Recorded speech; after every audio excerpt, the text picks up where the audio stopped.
Now we can throw it away. Yeah.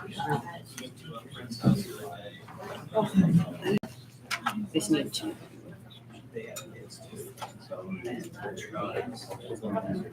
The camera's wrong. Yeah. Jackie's like, no, I am in the.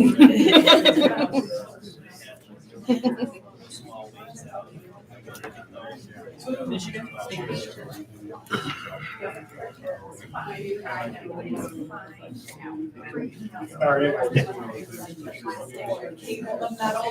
You know, like a dog shaking table. Are we doing this on the screen now? One for YouTube.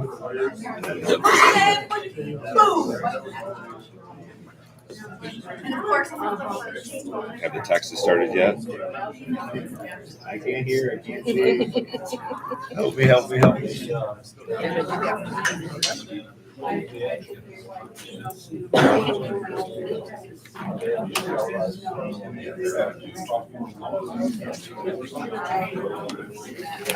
We're good to go? Just exit out of that window.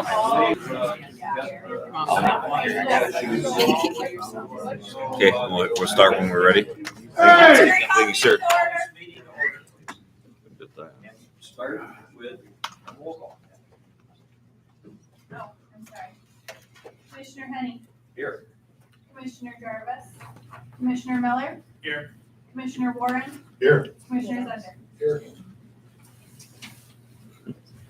Okay. Please join me with prayer. As commissioners under them to follow with the pledge. Our Father, we come together to consider the business of Lapeer County, asking for your guidance. We know that we need help as we make decisions. We get help from the public, we get help from experts, but we need to rely on your help as well, your guidance, direction, your values. We ask for your blessing upon the staff and their families of this county and upon all the people of the county that we serve. We know many people are experiencing difficulties and challenges. We ask for your support and your blessing upon them. Help us as we go through this meeting to work together, think together, and sometimes disagree and come out with the best possible solutions for the citizens of this county. We ask all of this in thy name. Amen. Amen. I pledge allegiance to the flag of the United States of America and to the republic for which it stands, one nation, under God, indivisible, with liberty and justice for all.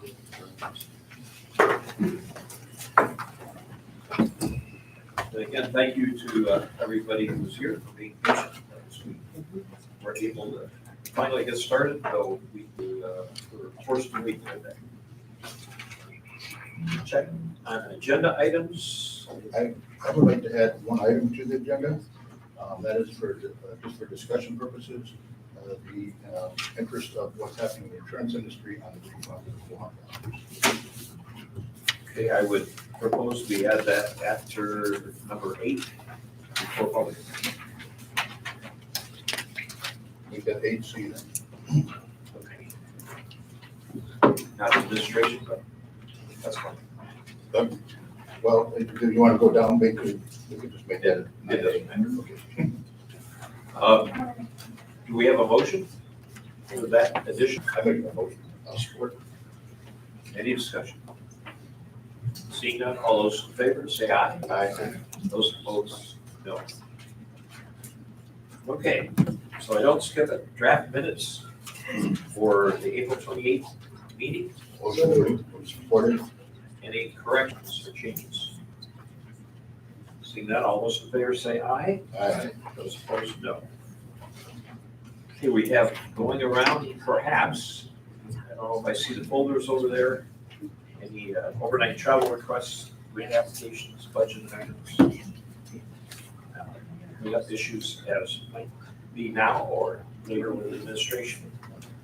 And we'll move to departmental updates. By any, no specific order, any department heads or representatives of departments that want to present prior to the agenda.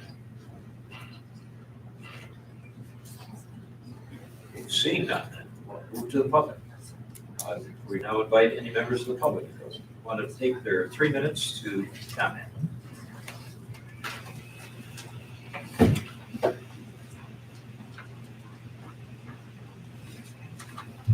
Bill Lynn, Marathon Township. It's been a busy week. This last week I was notified of a policy that Ottawa County had, the Ottawa County Board of Commissioners had adopted back in 2014.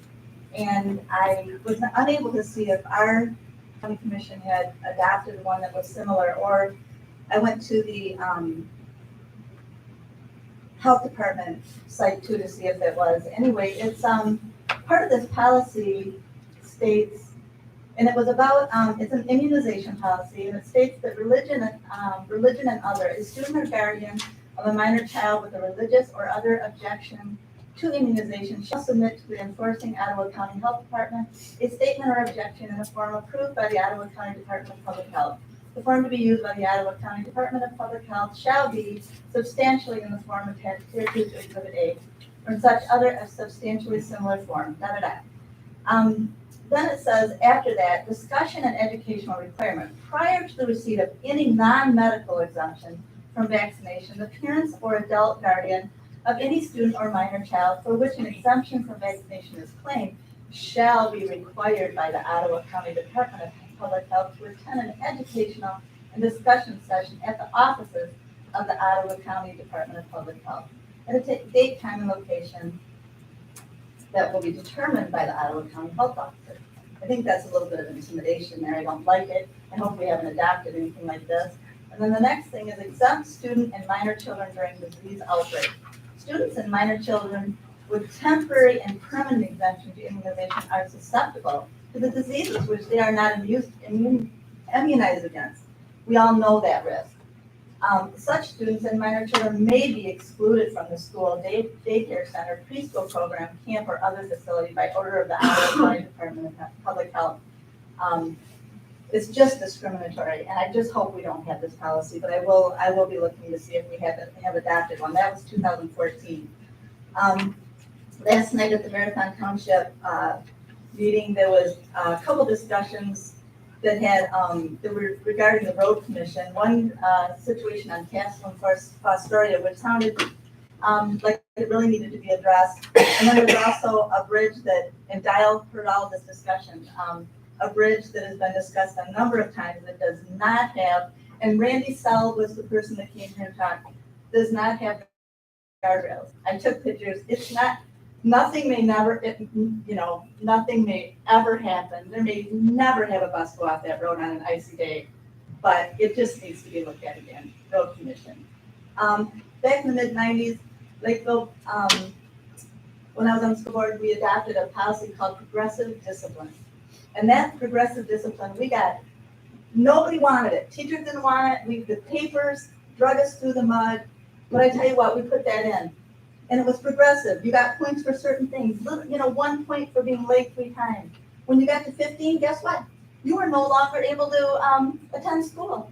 If you were caught with an illegal drug or something, 15 points, you're out, of course, the law. But it was progressive. It worked. After we adopted that policy, the teachers it was such a much more calm atmosphere. It wasn't like this social emotional learning that we have now, or conscious discipline, that we're going to try and keep kids, even though we see a problem, we're going to try and fix it in school. We're going to have more counselors, more psychiatrists, resource officers. We need to go back to discipline. This baby formula, do you know that at the border, there's pallets of baby formula? Pallets. They're telling these moms there's no food for your babies at the store, but they're at the border, which we don't have a border. These are all issues that people say, why are you coming to the township? Why are you coming to the county commission? Why are you going to the school board? Because this is our platform. We have no other place to go. I'm not calling my rep, I'm not calling my senator, I'm not calling my congressman or woman, whatever. These are the places that we are heard. You guys do make decisions that go along with it. There are pallets. Is this another scare tactic to tell these young moms, maybe you better not have that baby? And by the way, God bless Joe Manchin. God bless him. And my last thing, We're at past 3 minutes. Could you come back for the second round? I can. Okay, I appreciate it. I have a personal story to tell you that's very disturbing.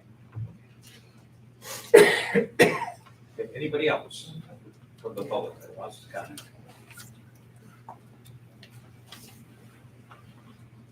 Now, you're going to be on the agenda. I'm sure you- Yeah, we can wait. Yeah, I would okay. recommend you're waiting. Yeah. Okay, I can wait. No problem. I can do it. You already know us anyways. Yes. Other members of the public. Sorry. Okay, seeing none, at this point, again, we do have the second time. And I know many groups have no second time, so we try to be open to comments as much as we can. But we also have to get a certain amount of business done here within some reasonable amount of time. MGT wage study, which is what we're going to talk about now, and part of the reason for the technological problem that we had at the beginning. So I think I will turn this over to our county administrator controller, Mr. Bishop. Thank you. Who we have with us today is Ms. Sheena Horton from MGT Consulting. MGT Consulting was the firm that was acquired by the county to perform the wage study. The wage study, for those who don't know, it's an analysis of how we compare to our fellow counties, to our private sectors, to those people with the same positions, and how we fare with wages. Are we underpaid? Are we overpaid? And we do it very systematically. And we do it department by department, position by position, job description by job description. And so where we are right now in the analysis is that we're collecting all the comparables. Each one of our employees, our managers and supervisors have been surveyed. And MGT Consulting, led by Sheena Horton, who's on the screen. I apologize for those in the back who can't see the screen. She's our lead project manager. She's here today because we believe in transparency and accountability for the process and what we're trying to do and how we're trying to go about it so we can have a realistic expectation of what our wages are here in Lapeer County. So with that, what I'd like to do, if it's okay, I would like Sheena to, she's going to open up the conversation. She's going to tell us where we're at, where we're going, next steps, things we can anticipate, timelines.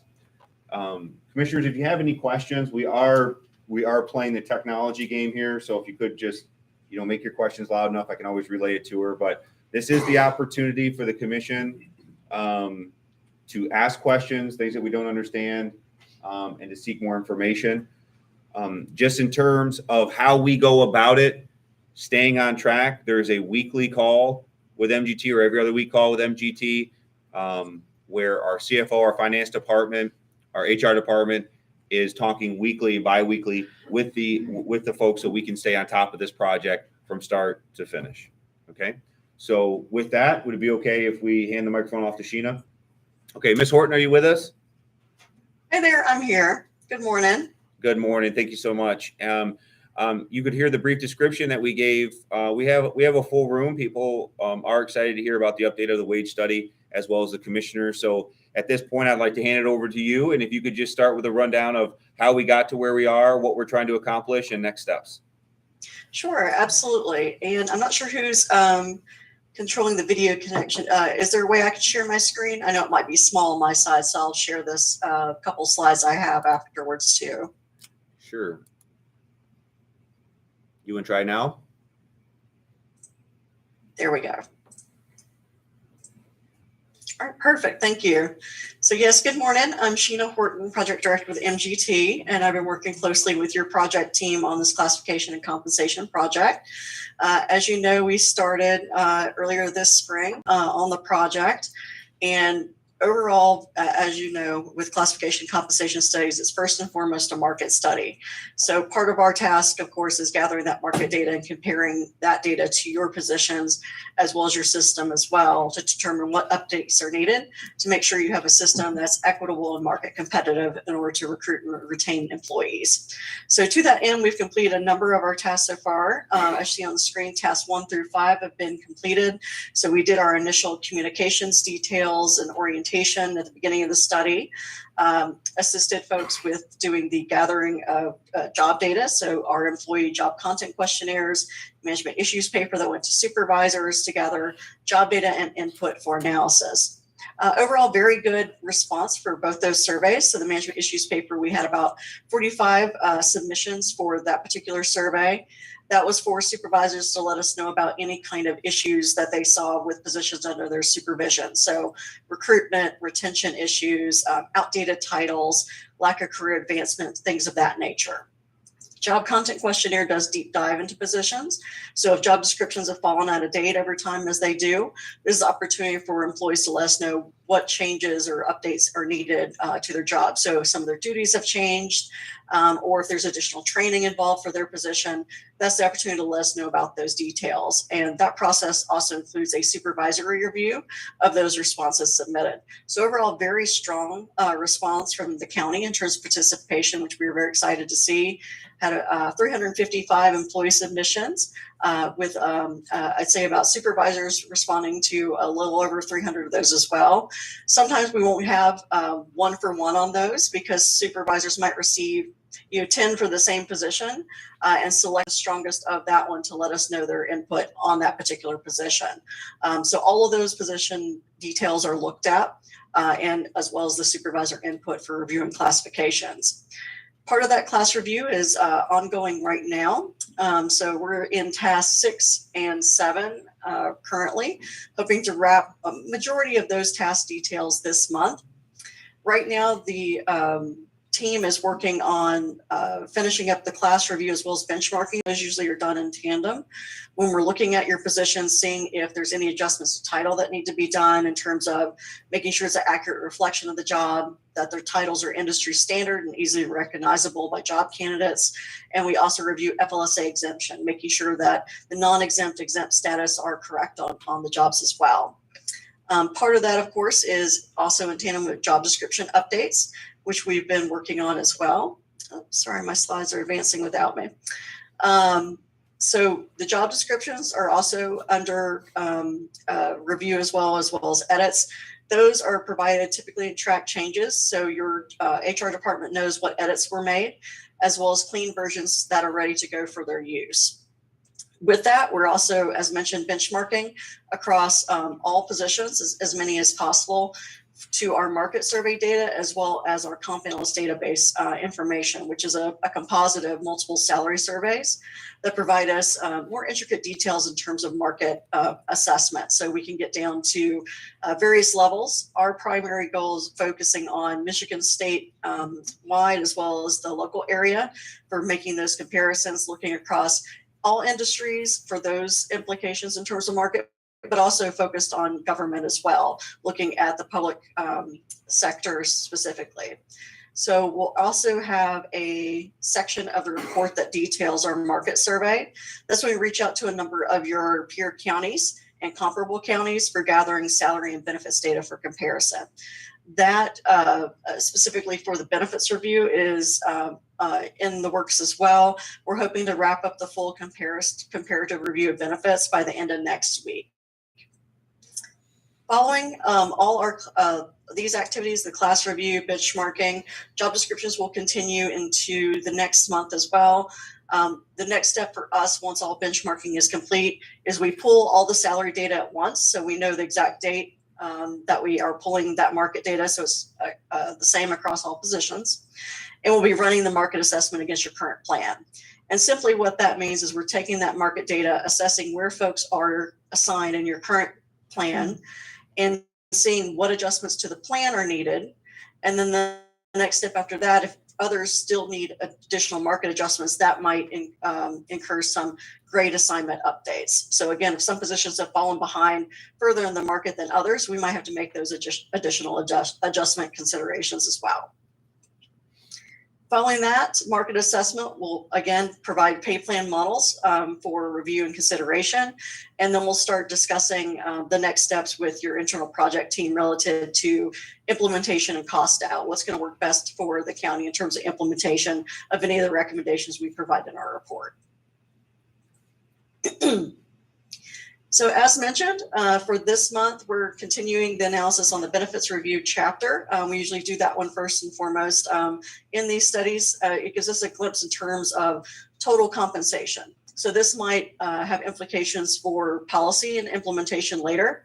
Sometimes you might find at organizations where the benefits are so robust that they want to actually discount the market goal as part of that because they want to maintain that as a main competitive feature. Most of the time, folks want to keep it about even. You want to make sure you have a good balance. Results that we have from the benefits survey, Lapeer County is about 30% of benefits make up your total compensation. The peer average is about 35%.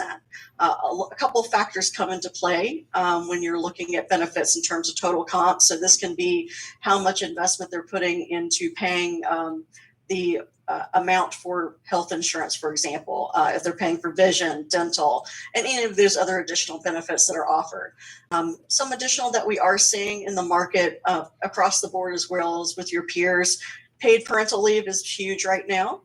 And very oddly, but is becoming more frequent, is pet insurance. And we did have one of your peer counties note that they offer that as well. So all those details from those counties will be provided in that draft chapter report, as well as a summary of data and some considerations for strengthening benefits package if desired. This month also, we're aiming, as I mentioned, to wrap up the classification review and benchmarking and work through the market assessment piece. This will set us up for June for one, wrapping up the job description updates in case there's any additional revisions resulting from the completion of the market and class review. We'll also be starting the draft modeling phase, as I mentioned, and discussing with your internal project team about those initial models and finalizing that plan by the end of June. July, we'll be providing the draft report at the beginning of that month and hope to wrap up the entire project by or before the end of that month. We're aiming for mid-month right now for the final report, but as you know, with summer vacations timing, we might need an extra week for your project team or ours to work on the report or review and discuss. So we want to make sure we have ample time to do so and wrap up before the end of July. And with that, that's my quick update for you to let you know where we are on the project. Please let me know if there's any questions or any slides you would like me to jump back to. Great questions. I've got a couple. Sheena, you talked about the percentage of benefits for total compensation. And you used figure one time, so like 30%, another time 35% for Lapeer County. Sheena, the question was, I think it was 30% of benefits make up the total compensation for Lapeer County, and then you made a statement about 35%. Could you unpack that and clarify between the 30 and 35%?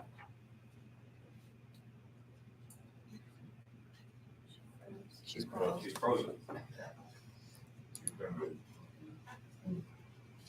I would get out at that time too. I'm just joking, guys. I'm just joking.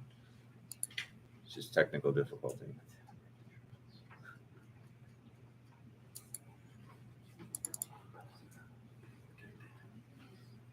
Any other questions that we have? What we'll do if we can't bring her back online, we'll write those questions down. We'll get an email and we'll send it out to everyone. Yeah, I guess another question I have, bigger picture, is constant discussion over time. Where different departments,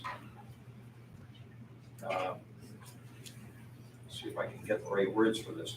Different departments will look at a job with eyes in terms of how valued, or meaning what classification should the employee be in. how, when you're working across department lines, is the company working to compare jobs within classifications across departments? That is an old, ongoing problem that we have. Okay. Classification within departments. Okay. Because I'm interested partly in what kind of tool they use to determine that. Because in the future, we'll be needing to use some tool like that. Okay. I'll see if she's back on. She's not back on to answer that, but we'll forward the question. We'll get an answer to you. Okay. It would be good, I think, to have those overheads or slides, a copy of those to look at as well. Sure thing. I gotta admit, my eyes aren't good enough to see Yeah, we couldn't see it. quite there. We'll get the printout for you. Okay. Any further comments then on the, and I like the words used, classification and compensation study. That's really what we're talking about. Not just wages. That's the end result, but the classification part is the beginning phase you gotta get right. And also in the future, when we talk about, if we're doing another Zoom, and then we get the list in front of us ahead of time, so we can read along with it on the screen, because it was a little hard to follow. Sure. Not a problem. Okay, again, any other comments on this topic, or can we move along to the next item on the agenda? We see no hands or no comments, so we'll move on to number 4, which would be community corrections. What's Stearns here to present? Morning, everyone. Ask David for us. Stevens, Palmyra Regional Community Corrections Coordinator. It's that time of year I come before you to ask a resolution be passed for the FY 2023 grant application. A little background, the State Corrections Advisory Board met on April 28th to approve the grant application for fiscal year 23. It did pass. This application is a renewal of FY 2022. The only change being, Maybe. This is $314,000 grant application, correct. and how's that compared to last year's? So last year we asked for 316, we got 290. Hopefully this year we can do a little bit more. The issue becomes every year is the state looks at how much money we spent. Well, with COVID, the courts being shut down, felony dispositions being way below average. That's really caused a problem keeping the program going. I'm hoping this year that the governor passes the budget sooner than later, and we'll see what we're going to get. I anticipate it'll be around 290 again. Just a quick clarification, can everybody hear in the back row? Yes. Okay, good, the microphone is covering better than I think. Good. Another question would be, in the resolution that we're passing, just maybe just semantics. The last one says the resolution be spread upon the proceedings. That was language that I got from the state. The state is really hammering down on how they want things. If you remember, we used to just do a motion, and that it was adequate, but now the state's come and said, we want resolutions from all the counties, and I just took the language that, an example they put out, that way when I get audited, it'll, no issues. Okay. Spread upon the proceedings makes no sense, but if the state wants it that way. Couple other questions. When I went through the submission, at some point, it would even be good if you came and talked about the programs that you're using as part of community corrections that are, talked about in this grant. Sure. Because I'm not sure recent board members have heard that. So I can give a quick overview. The programs that we currently have is the Thinking Matters program, which is the cognitive-based program. It's supposed to, it does, help offenders think through where they made their mistake. That program is an open-ended program, meaning that people can come in at any time. It's not a closed group. The second program is a substance abuse program. It's a broad substance abuse program covering alcohol and other substance abuse issues. The third program is the opiate meth specific program. That is a 150-day residential program at TriCap located in Saginaw. That program is probably one of the most beneficial programs in the state. We're lucky to be a part of that. It is specific to opiates and meth. The next program is formerly known as the Drunk Driving Jail Reduction / IOP program. We've now changed it to IOP because that's what the state wanted. IOP is an intensive outpatient program. That program is specific to people who have been convicted of OWI thirds. So they've been convicted 3 times of drunk driving. The state has changed the laws where you can be convicted of OWI third. It might not be alcohol, it could be drugs. But that program is specific to that arrest or that sentence, I should say. So any questions on those programs? That last program, what does that cover? Can you clarify what to say? Oh, like, you said it's an intensive program. So what makes it intensive, that's a closed program, so you get your group together and you start. It's specific to, like I said, either alcohol or the drug addiction. And it brings in, instead of it being like this, the broad substance abuse program where it kind of just throws the information at them, this one brings in family members, so the offender can see that it's not only affecting them, it's affecting the family members. Not to mention to be that, but it's more structured than the other programs. Like for instance, the jail is not given in the jail. That one's outside the jail. The other programs, the thinking there's substance abuse, those are in the jail and the community. It's sort of here, but how would you evaluate the success of what community corrections is doing with this money? So, good question. The state, one of the other changes they did is they wanted feedback from the programs. So just for FY 2022, they're now wanting data back from us to if these people reoffended, or they call it recidivism.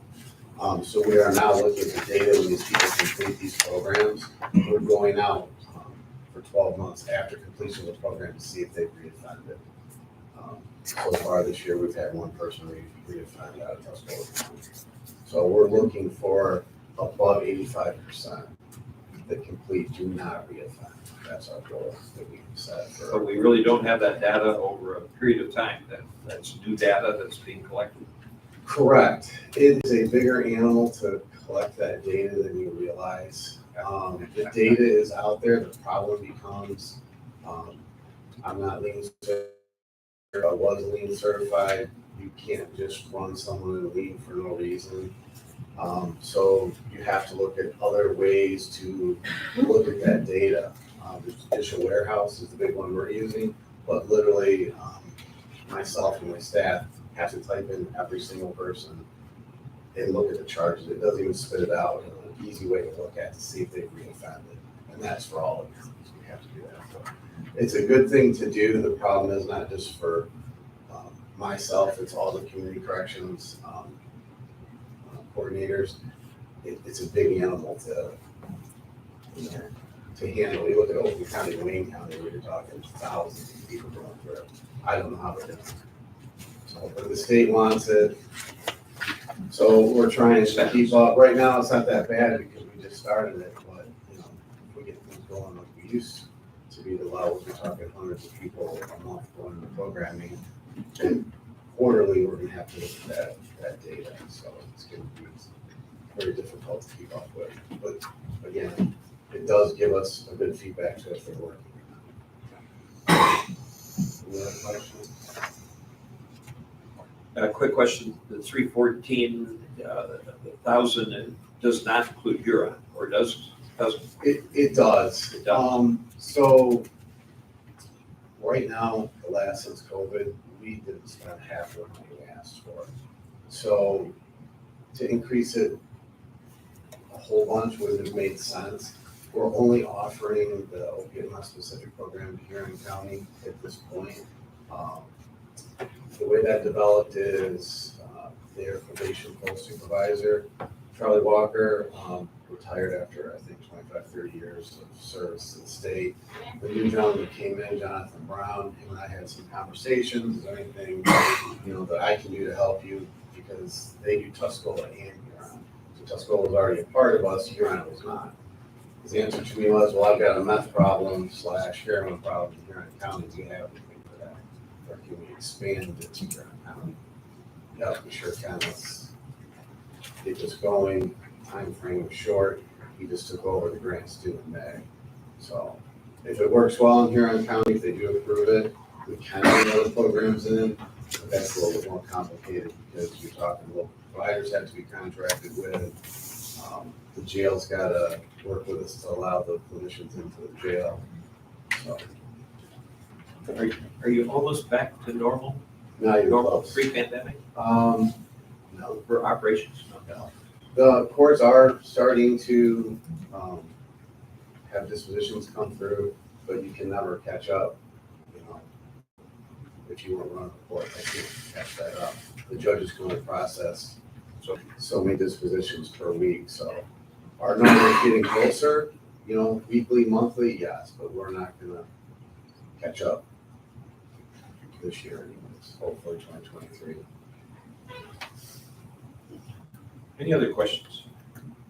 Okay, if not, then, thank you. We've got a motion and a second, correct? Okay. Thank you. This is a resolution, so I probably ought to do roll call. We can do the roll call now, or you can do it at full board, whatever you prefer. Let's do it now. Want to do it now? Sure. Okay. Excuse me. Commissioner Warren, Yes. Commissioner Zunder, Yes. Commissioner Miller, Yes. and Commissioner Henny. Yes. I guess if it's that controversial, we could do it at the next meeting, but I don't think this is that controversial. Okay, moving on then. Health Department has several requests. Ask us here. Like to bundle them here. They just happened to come in. Good thing. I'll move this. So we're looking at 5A. We do these one at a time? 5A, Yeah, I mean, they're pretty different, so. Yeah. Yeah, I'd move 5A first. vision screener. Second, do we have a second? Support. Okay. Discussion. Questions? This is pretty straightforward. Seeing none, all those in favor say aye. Aye. Those opposed, no. 5B. Wellbeing grant. Motion. I'll- Okay, motion, second again. Explain the rule, that you already made a Okay. motion. You want an explanation of what it's Let's vote for? on this now. 5B. Kathy, what is 5B? What's the wellbeing mini grant? It is the, it's offered by MEL, Michigan Association for Local Public Health, in recognition of all the stress and craziness basically of COVID over the last couple of years. They offered the grant last year and we were able to provide some training on big for our staff. And this is, in addition, this is, they're offering it again this year for staff to help them to deal with the pandemic-related stress, burnout, anxiety, trauma, et cetera. We have a speaker lined up, provided this is approved, two speakers actually, who are experts in that are going to come. We have it set up to take place over at the ambulance service. They very kindly offered us that space. And so it would provide about 5.5 to 6 hours of training on that day for our staff. It's a 2-day course, you said, or just One. one day? 2 speakers. Okay, 2 speakers. Yeah. So The this is, speakers would take up the bulk of that, $4,000, and we reserved a small amount to help cover lunch for the staff. Not often, that's not allowed in a lot of grants, but this one does. So, so this is a training as well as, I'm sorry, this is a training as Yes. well as, it's predominantly a training This is to help them stay in for the future. related, right. I think I listed on the actual, RFA, some of the topics, pandemic-related burnout, stress, anxiety, and trauma, managing long-haul syndrome, information, tools and strategies, and resources. Any further discussion? Seeing none, all those in favor say aye. Aye. Those opposed? Okay, final one, senior AAA contract. Yeah, this is an amendment. They do this all the time. Yep.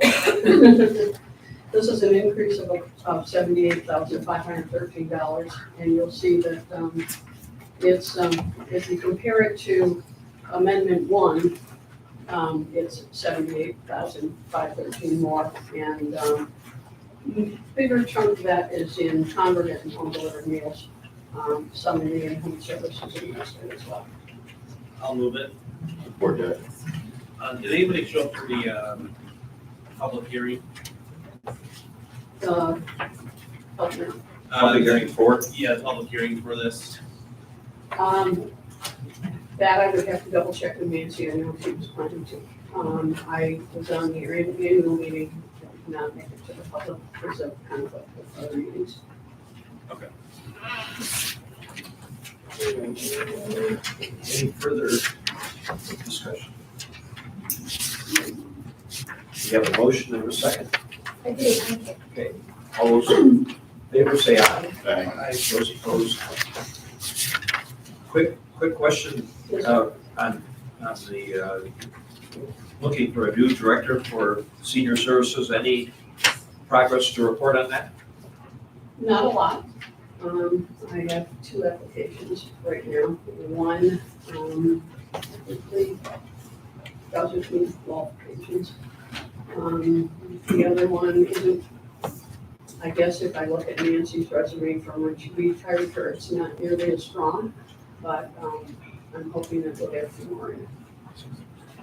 Is there a deadline on that? Or as, I had sent it down as to leave open until filled. I think that it got posted as of this Friday. And if we don't have any additional, I'll be talking to Doreen and asking her to extend that.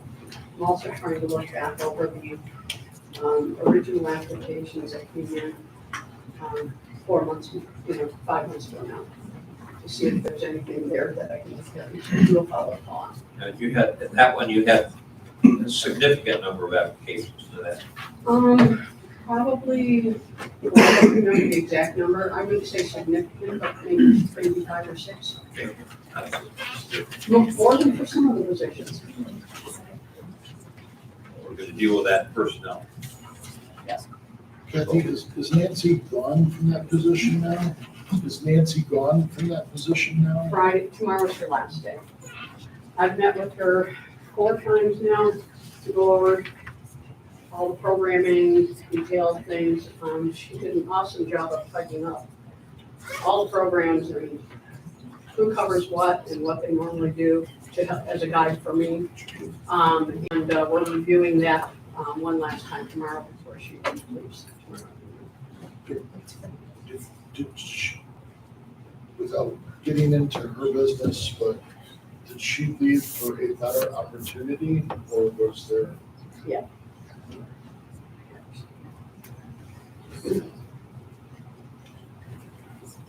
Okay, anything else you want to tell us?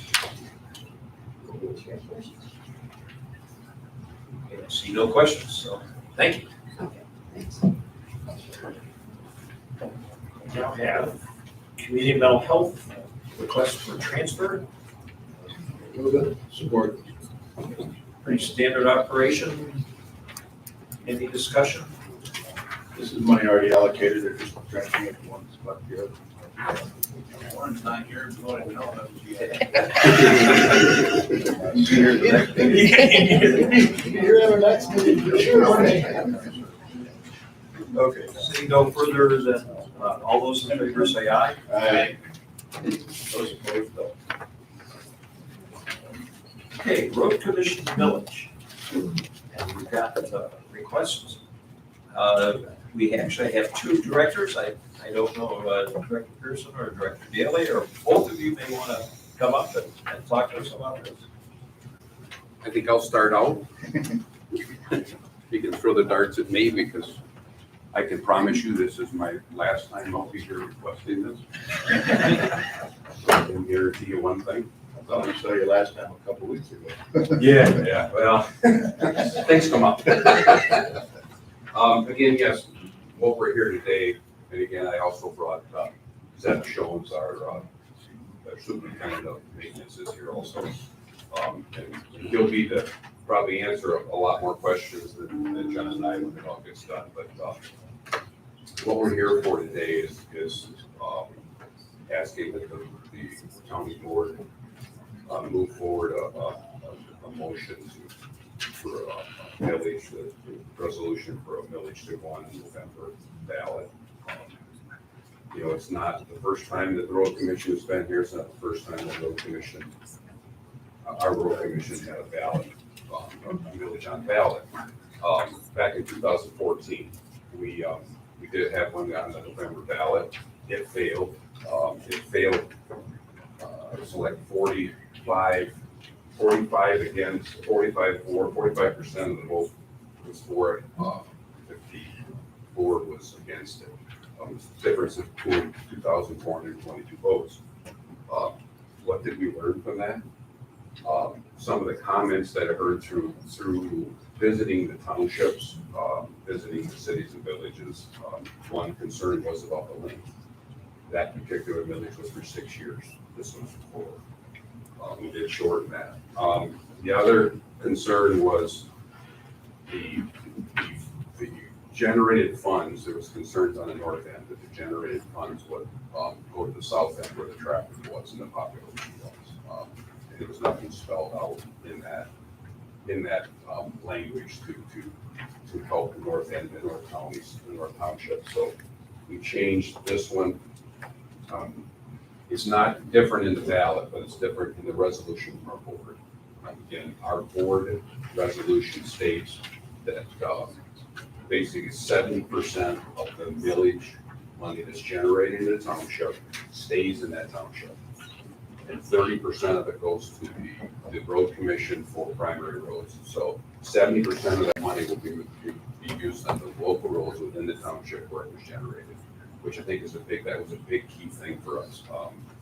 And again, we put some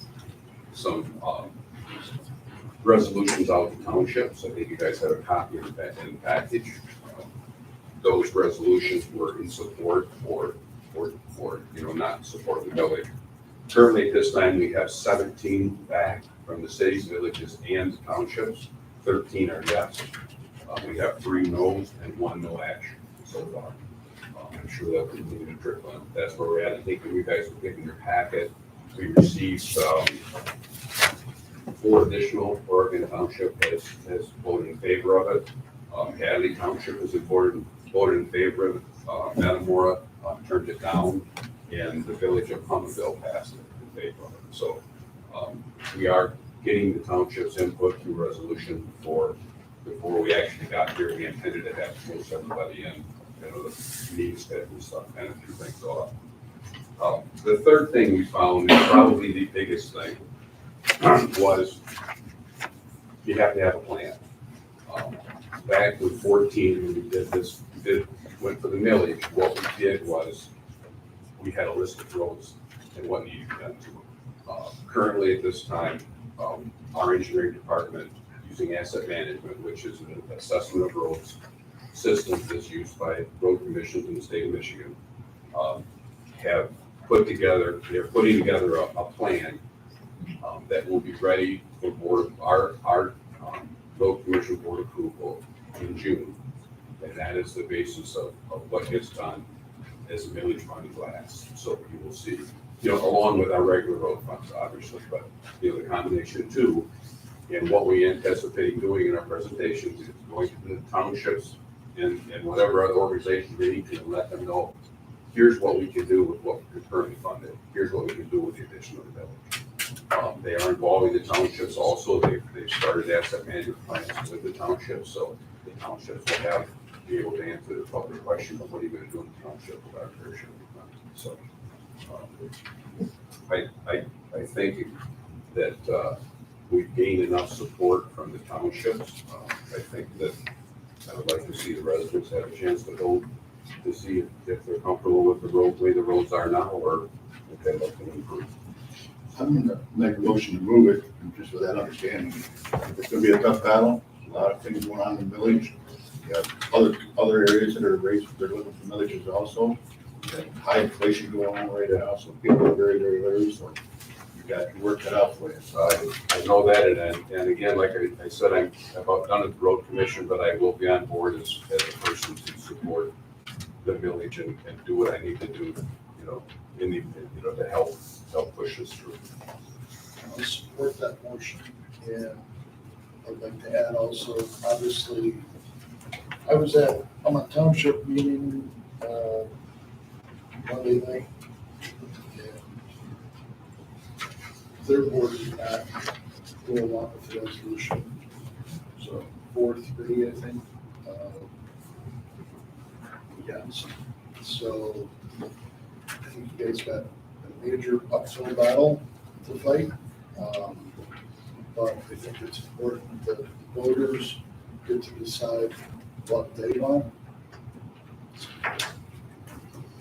Okay, other comments? Okay. I have a few comments or questions. And I would Given the expect fact that there are, I've got at least 1 or 2 units that have decided or are waiting. What is the rush to put this on the ballot, fix the language at this point versus waiting a couple of weeks, give the other units a chance to get back and get more feedback and maybe even make some changes in your wording? I will go back in history to 2020 when we came to this board. When we came to it, I'm going to tell you the 9th hour, the 11th hour, basically. And Maybe even 11:30. 11:35. But what happened is the question was raised by a commissioner as legal counsel had a chance to review it. Legal counsel's reviewed this language. I will tell you, legal counsel reviewed it extensively. I was, at least a month trying to get legal counsel, through the process. Eventually, we approved it with a couple of minor changes, but these gentlemen over here said it's going to be an uphill battle. We need, in my mind, if we get this moved and get it approved, then we can start that uphill climb. And the longer we have to do it, the better. That's how I think. Technically, they have until when to I have don't this? know the, excuse me, I don't know the deadline off the top of my head. It's about 3 months prior to the election. Yes. Yeah. I forget the exact. July, into July, August. Yeah, I don't have the exact date on it. So not a huge rush.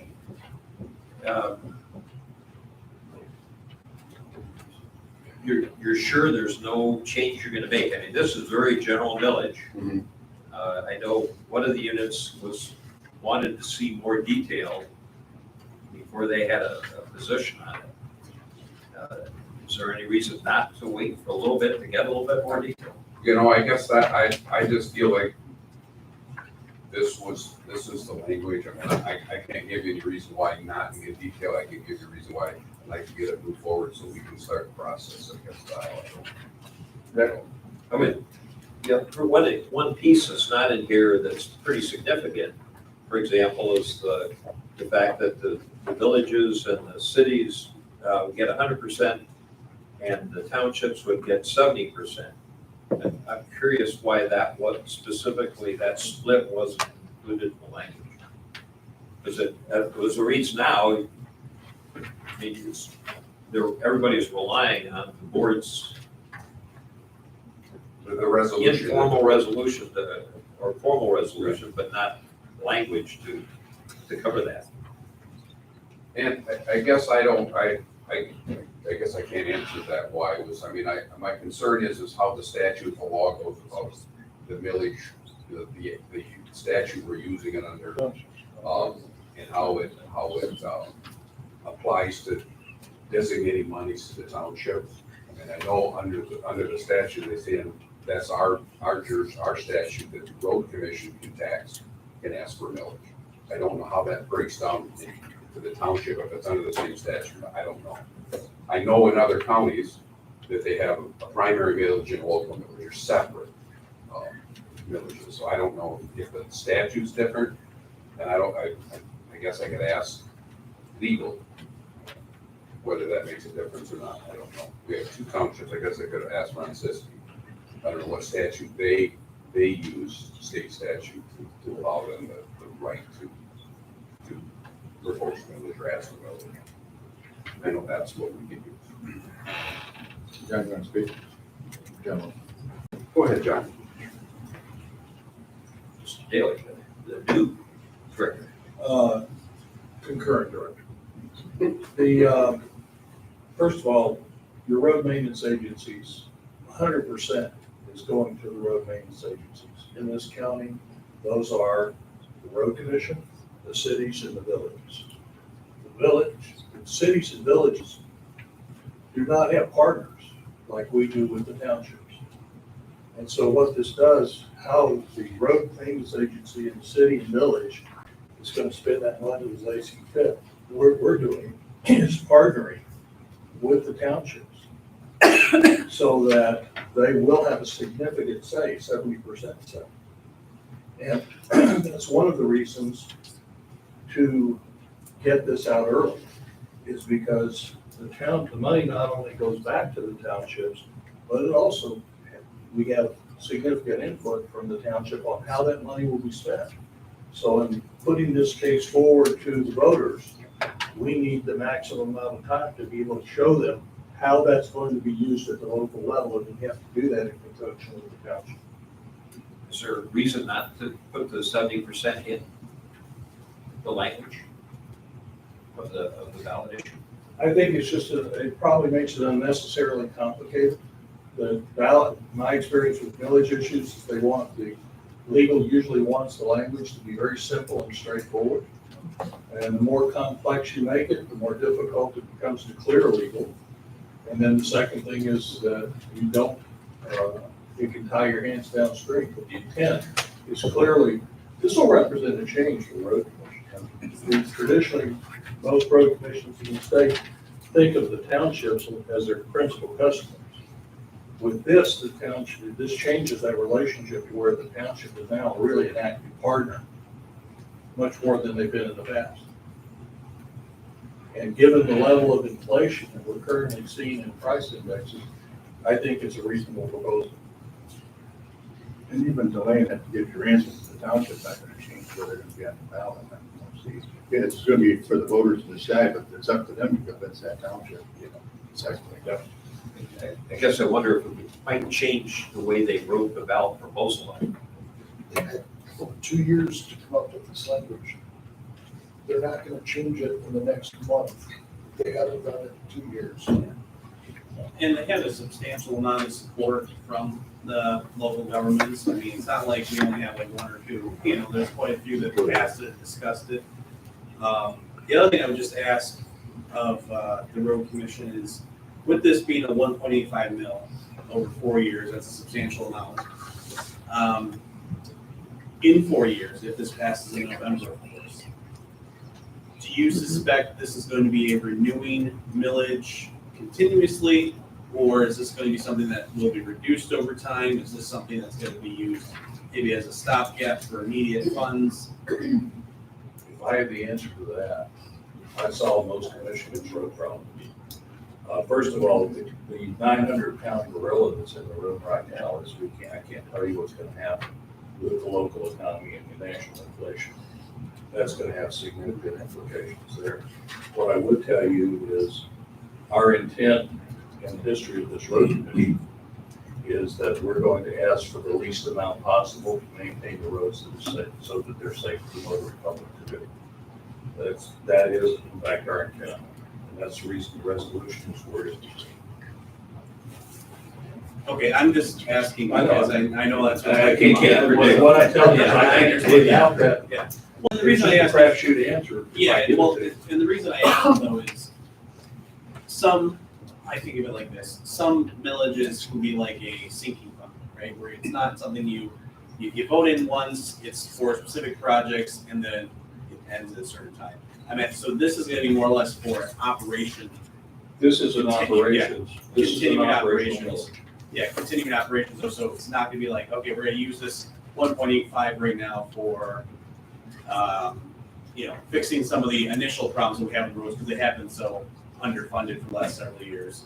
But then we're gonna pull back, because we won't need to operate with that additional. So The this is gonna intent be, is to upgrade the road system. Yeah. And as you know, once you get it to a level, you can't just back away from it, you have to maintain it. So the intent is to use this money to first of all, upgrade the condition of the overall road system, and then second of all, maintain that. In the language, it's talk about repair, maintenance, and improvement.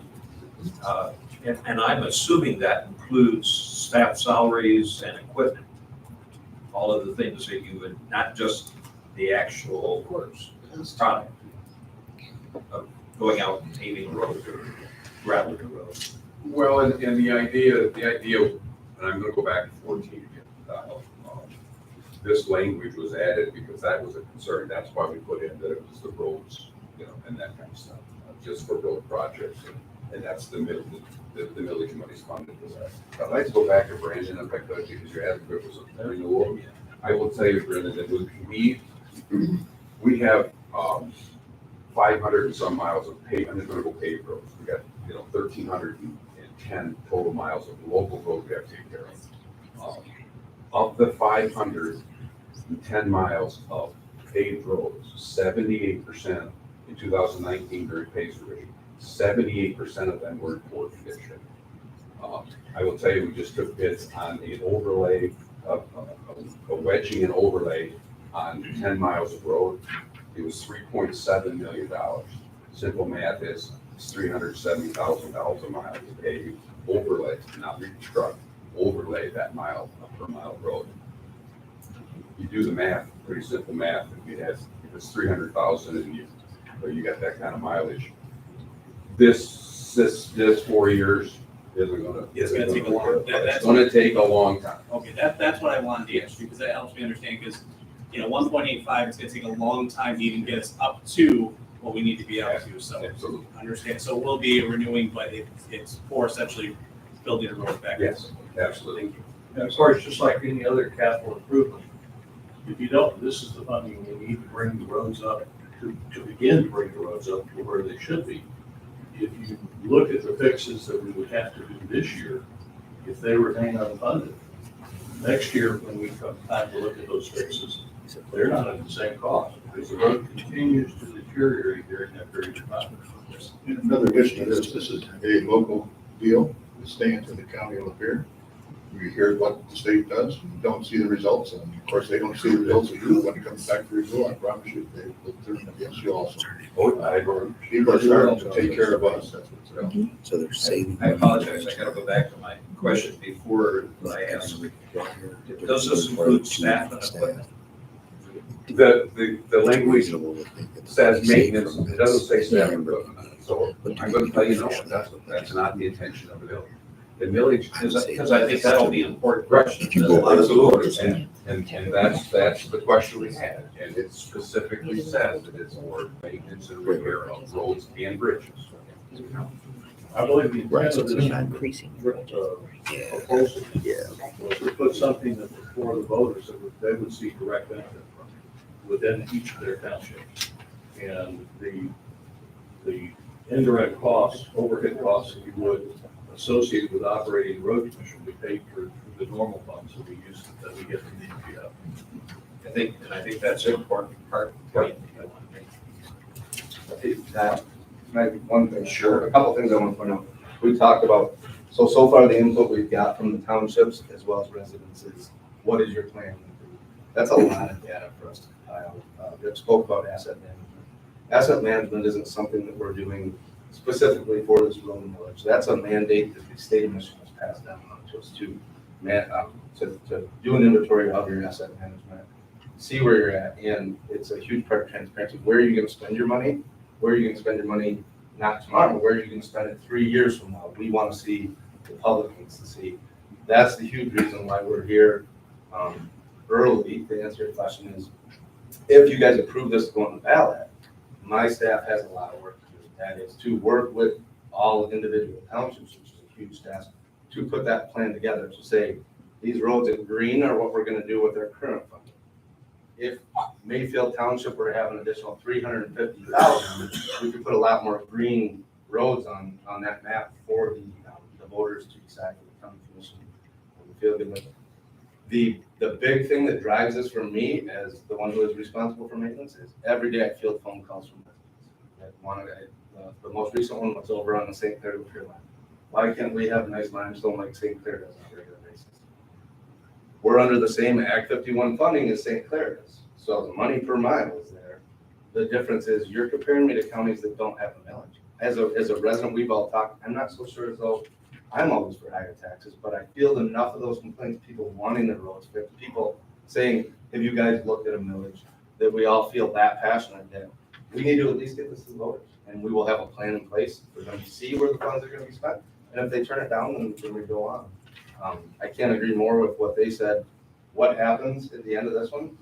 I think we can use asset management as a tool. We'll see where our roads are at. Do we need to ask for a renewal of the 1.85? Do we drop it to a 1.5? The other huge question that we've got from the townships and some of the residents is why 1.85? When Rick asked me to start looking at what does this millage look like, again with a 70-30 split, I started running the numbers up. What does a half mil look like? What does an eighth mil look like? You guys see the numbers in your packet.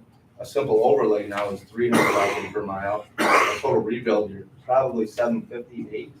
I couldn't make enough change at a 1 mil or at a 1.25 to even justify putting the work in for a ballot or for a millage. 1.85 is a happy number where when we ran it through our program, we could start seeing some roads change colors. And you made that point, and this is like Lapeer County, and you should be proud of the fact that they were able to do what we're doing. Because the pie is only so big, so you only have so much money to work with, you can only do so much. And Lapeer County is one of the lower tax bases, and we all like that. But in with that comes the fact that we can't do everything we want. And so this is what you have to look at. When you turn this down or you vote for it, is whether you want to improve or you want to stay status quo. And that's where we're at today. Well, we're so different in our system. Road commissions are so specific. The state of Michigan essentially tells us where we can, how much money we can spend on local versus primaries. This puts money in the coffers for some of these townships that are already spending $350,000 a year trying to be a partner with us in the roads. They're not required to do that. So this tries to ease the burden on them and make some serious changes in the roads. Just one comment, and you said remain status quo. That's not the case. If we don't receive the village and we can't implement the plan that's necessary to improve the road system continues to deteriorate. And it will not stay at its current level. And that's a good point, because of inflation and everything else is making that impossible to even do. So we all have to wake up to that. And I would also point out to you that I really like asset management. I mean, I'm the infrastructure asset management. I'm a true believer in it.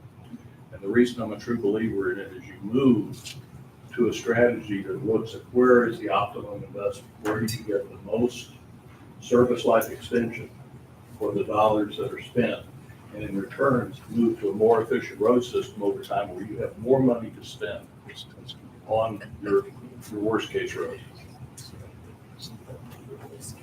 I've got a comment and one more question. You said that townships are not required to spend money.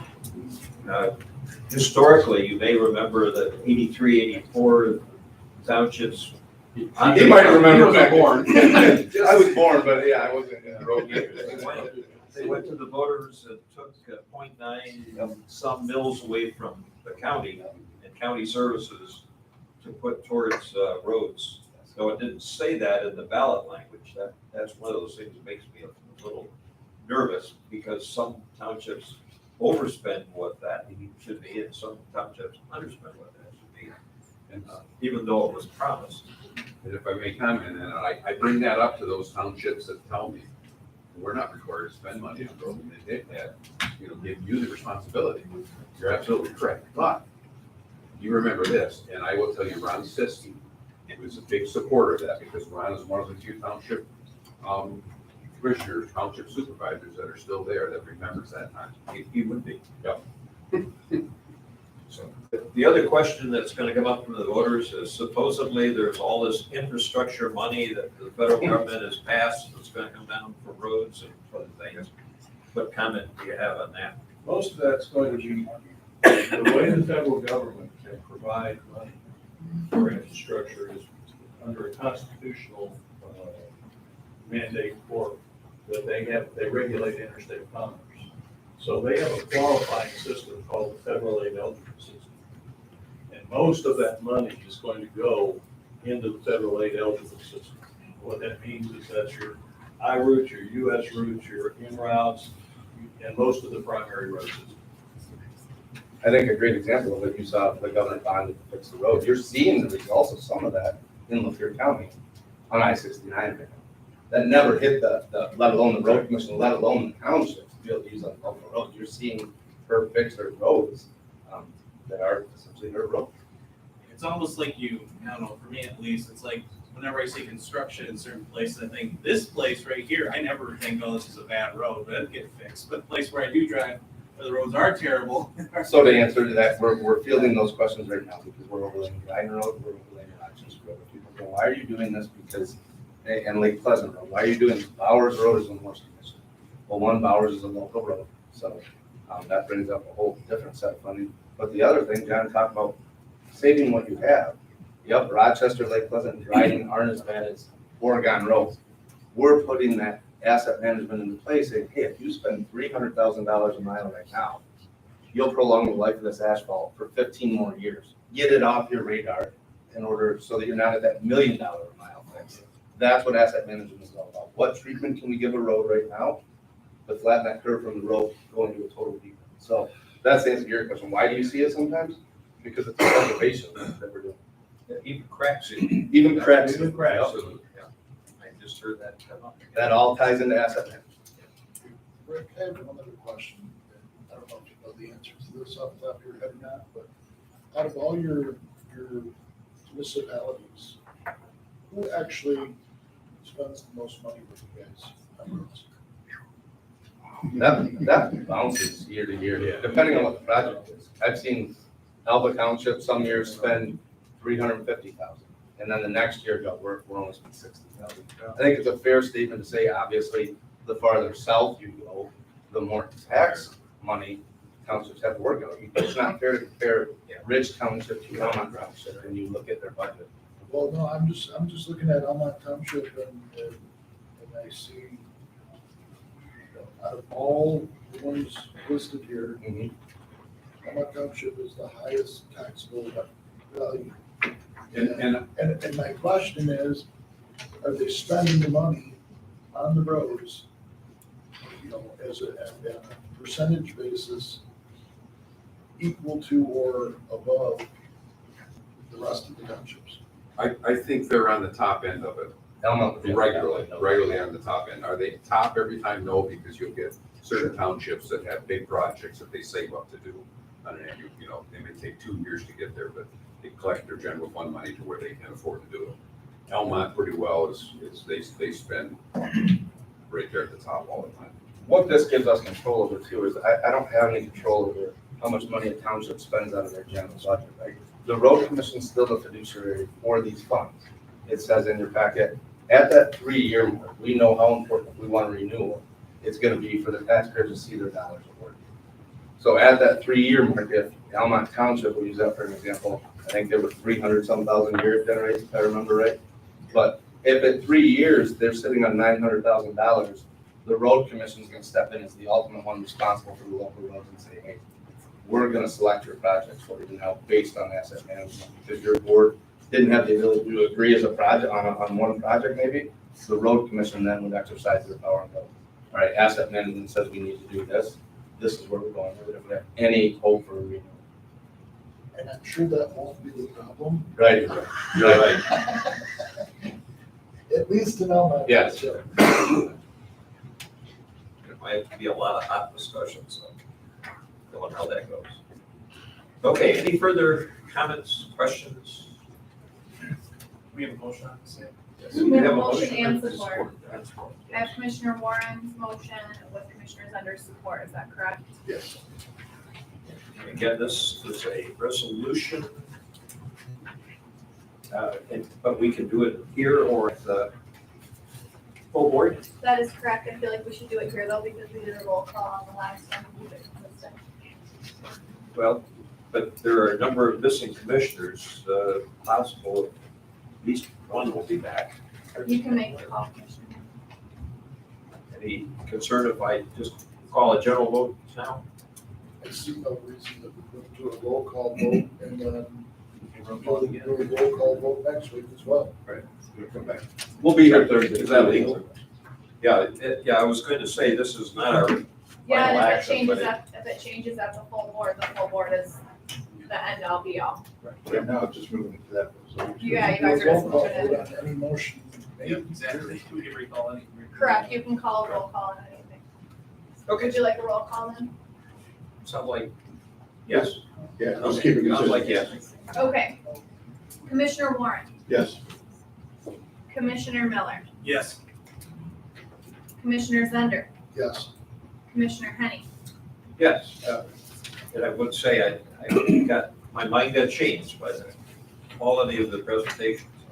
And I would just make one further comment that the road commission should consider a slogan, fix the damn roads. No, we're not going. No. Fix the damn road. Whitworth didn't, we will.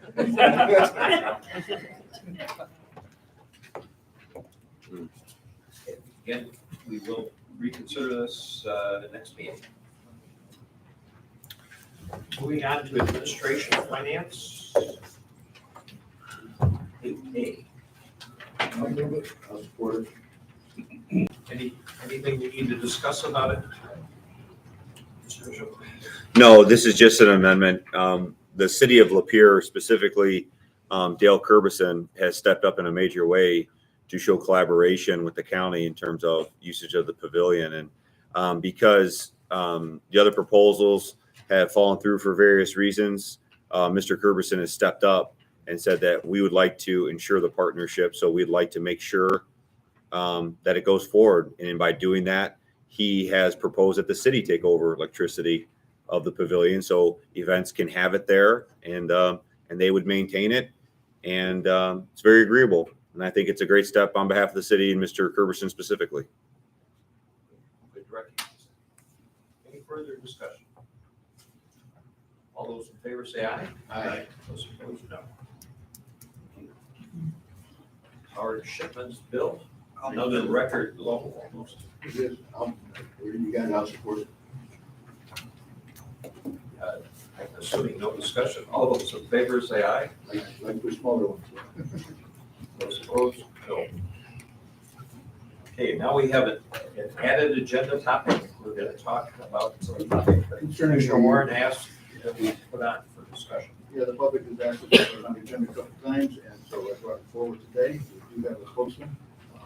This is an item that is kind of considering a private entity, but at the same token, the state got involved in some of the stuff they did in their regulations. And so there are some incidences that arose from that.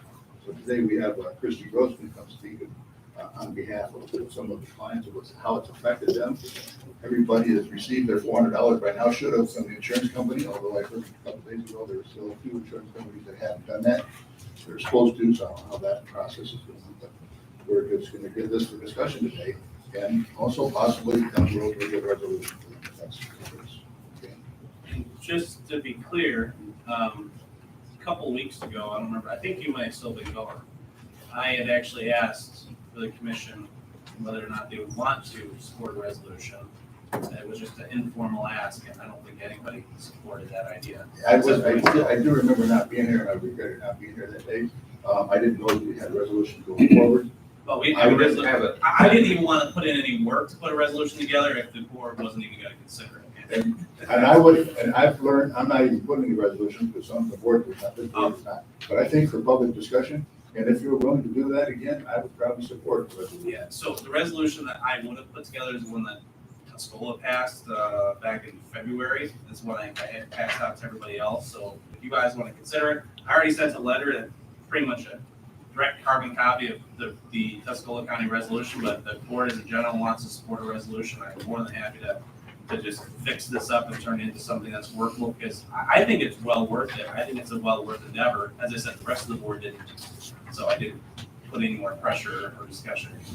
I think you can make that motion, and I'll support it. If that's what you want to do, and we'll see where it goes from here, or if you want to wait until you get more by. Well, in that case, I will make a motion to move this draft resolution to the next full board.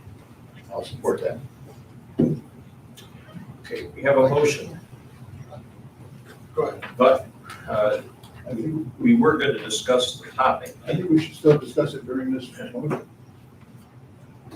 So I guess my question is always passing, if this commission decided to pass this resolution, what good is that going to do? I'll tell you. I want to, because I hear this all the time, and the public right now is getting very, very disturbed by what's been going on. When you are a leader, and I don't care what position you're in, whether you're a township supervisor, commissioner, state rep, because I'm going to be talking about other things that are going on, because everybody's worried about how it looks. When the leaders in the community stand up, we don't have the power to help you, and whoever else is out there. That came from the legislature. That's who we got to talk to. But when the leaders stand up and say they're supporting the community, it gives them a little bit more power when they're talking to the legislators. Yeah. The legislators need to hear from all of us, not just the people that are trying to come up forward for us. So when a resolution doesn't affect you, you have no power. It does have a lot of power saying this community stands behind the people. So that's why The reason I think this resolution in particular was a good one and one that will make a difference is this issue is a state issue. It's an issue that can only be dealt with at the state, but it's an issue that affects local people in our community, very much so. I mean, I've heard the stories, and I know you guys could probably present on them.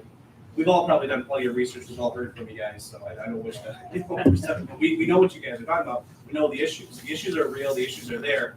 They're affecting our local residents, and the residents need someone to say, the county to say, hey, this is affecting local residents. It's something we can't do because it's state law. We need you guys to take action, and the problem is, and the frustrating thing is, I was kind of hoping, as I know they were, that this was going to be resolved a couple of weeks ago, almost a couple of months ago, because it was looking to get resolved. All of a sudden, bam, dead, killed by the Senate Majority Leader, just like that, choked right out. And after that, that's when I think it's our time, especially, to step up and say, hey, you guys killed this issue. This issue was supposed to be fixed, needs to be fixed. We as a county, and now we as Lapeer County have three districts, 3 House districts and 2 Senate districts within our county.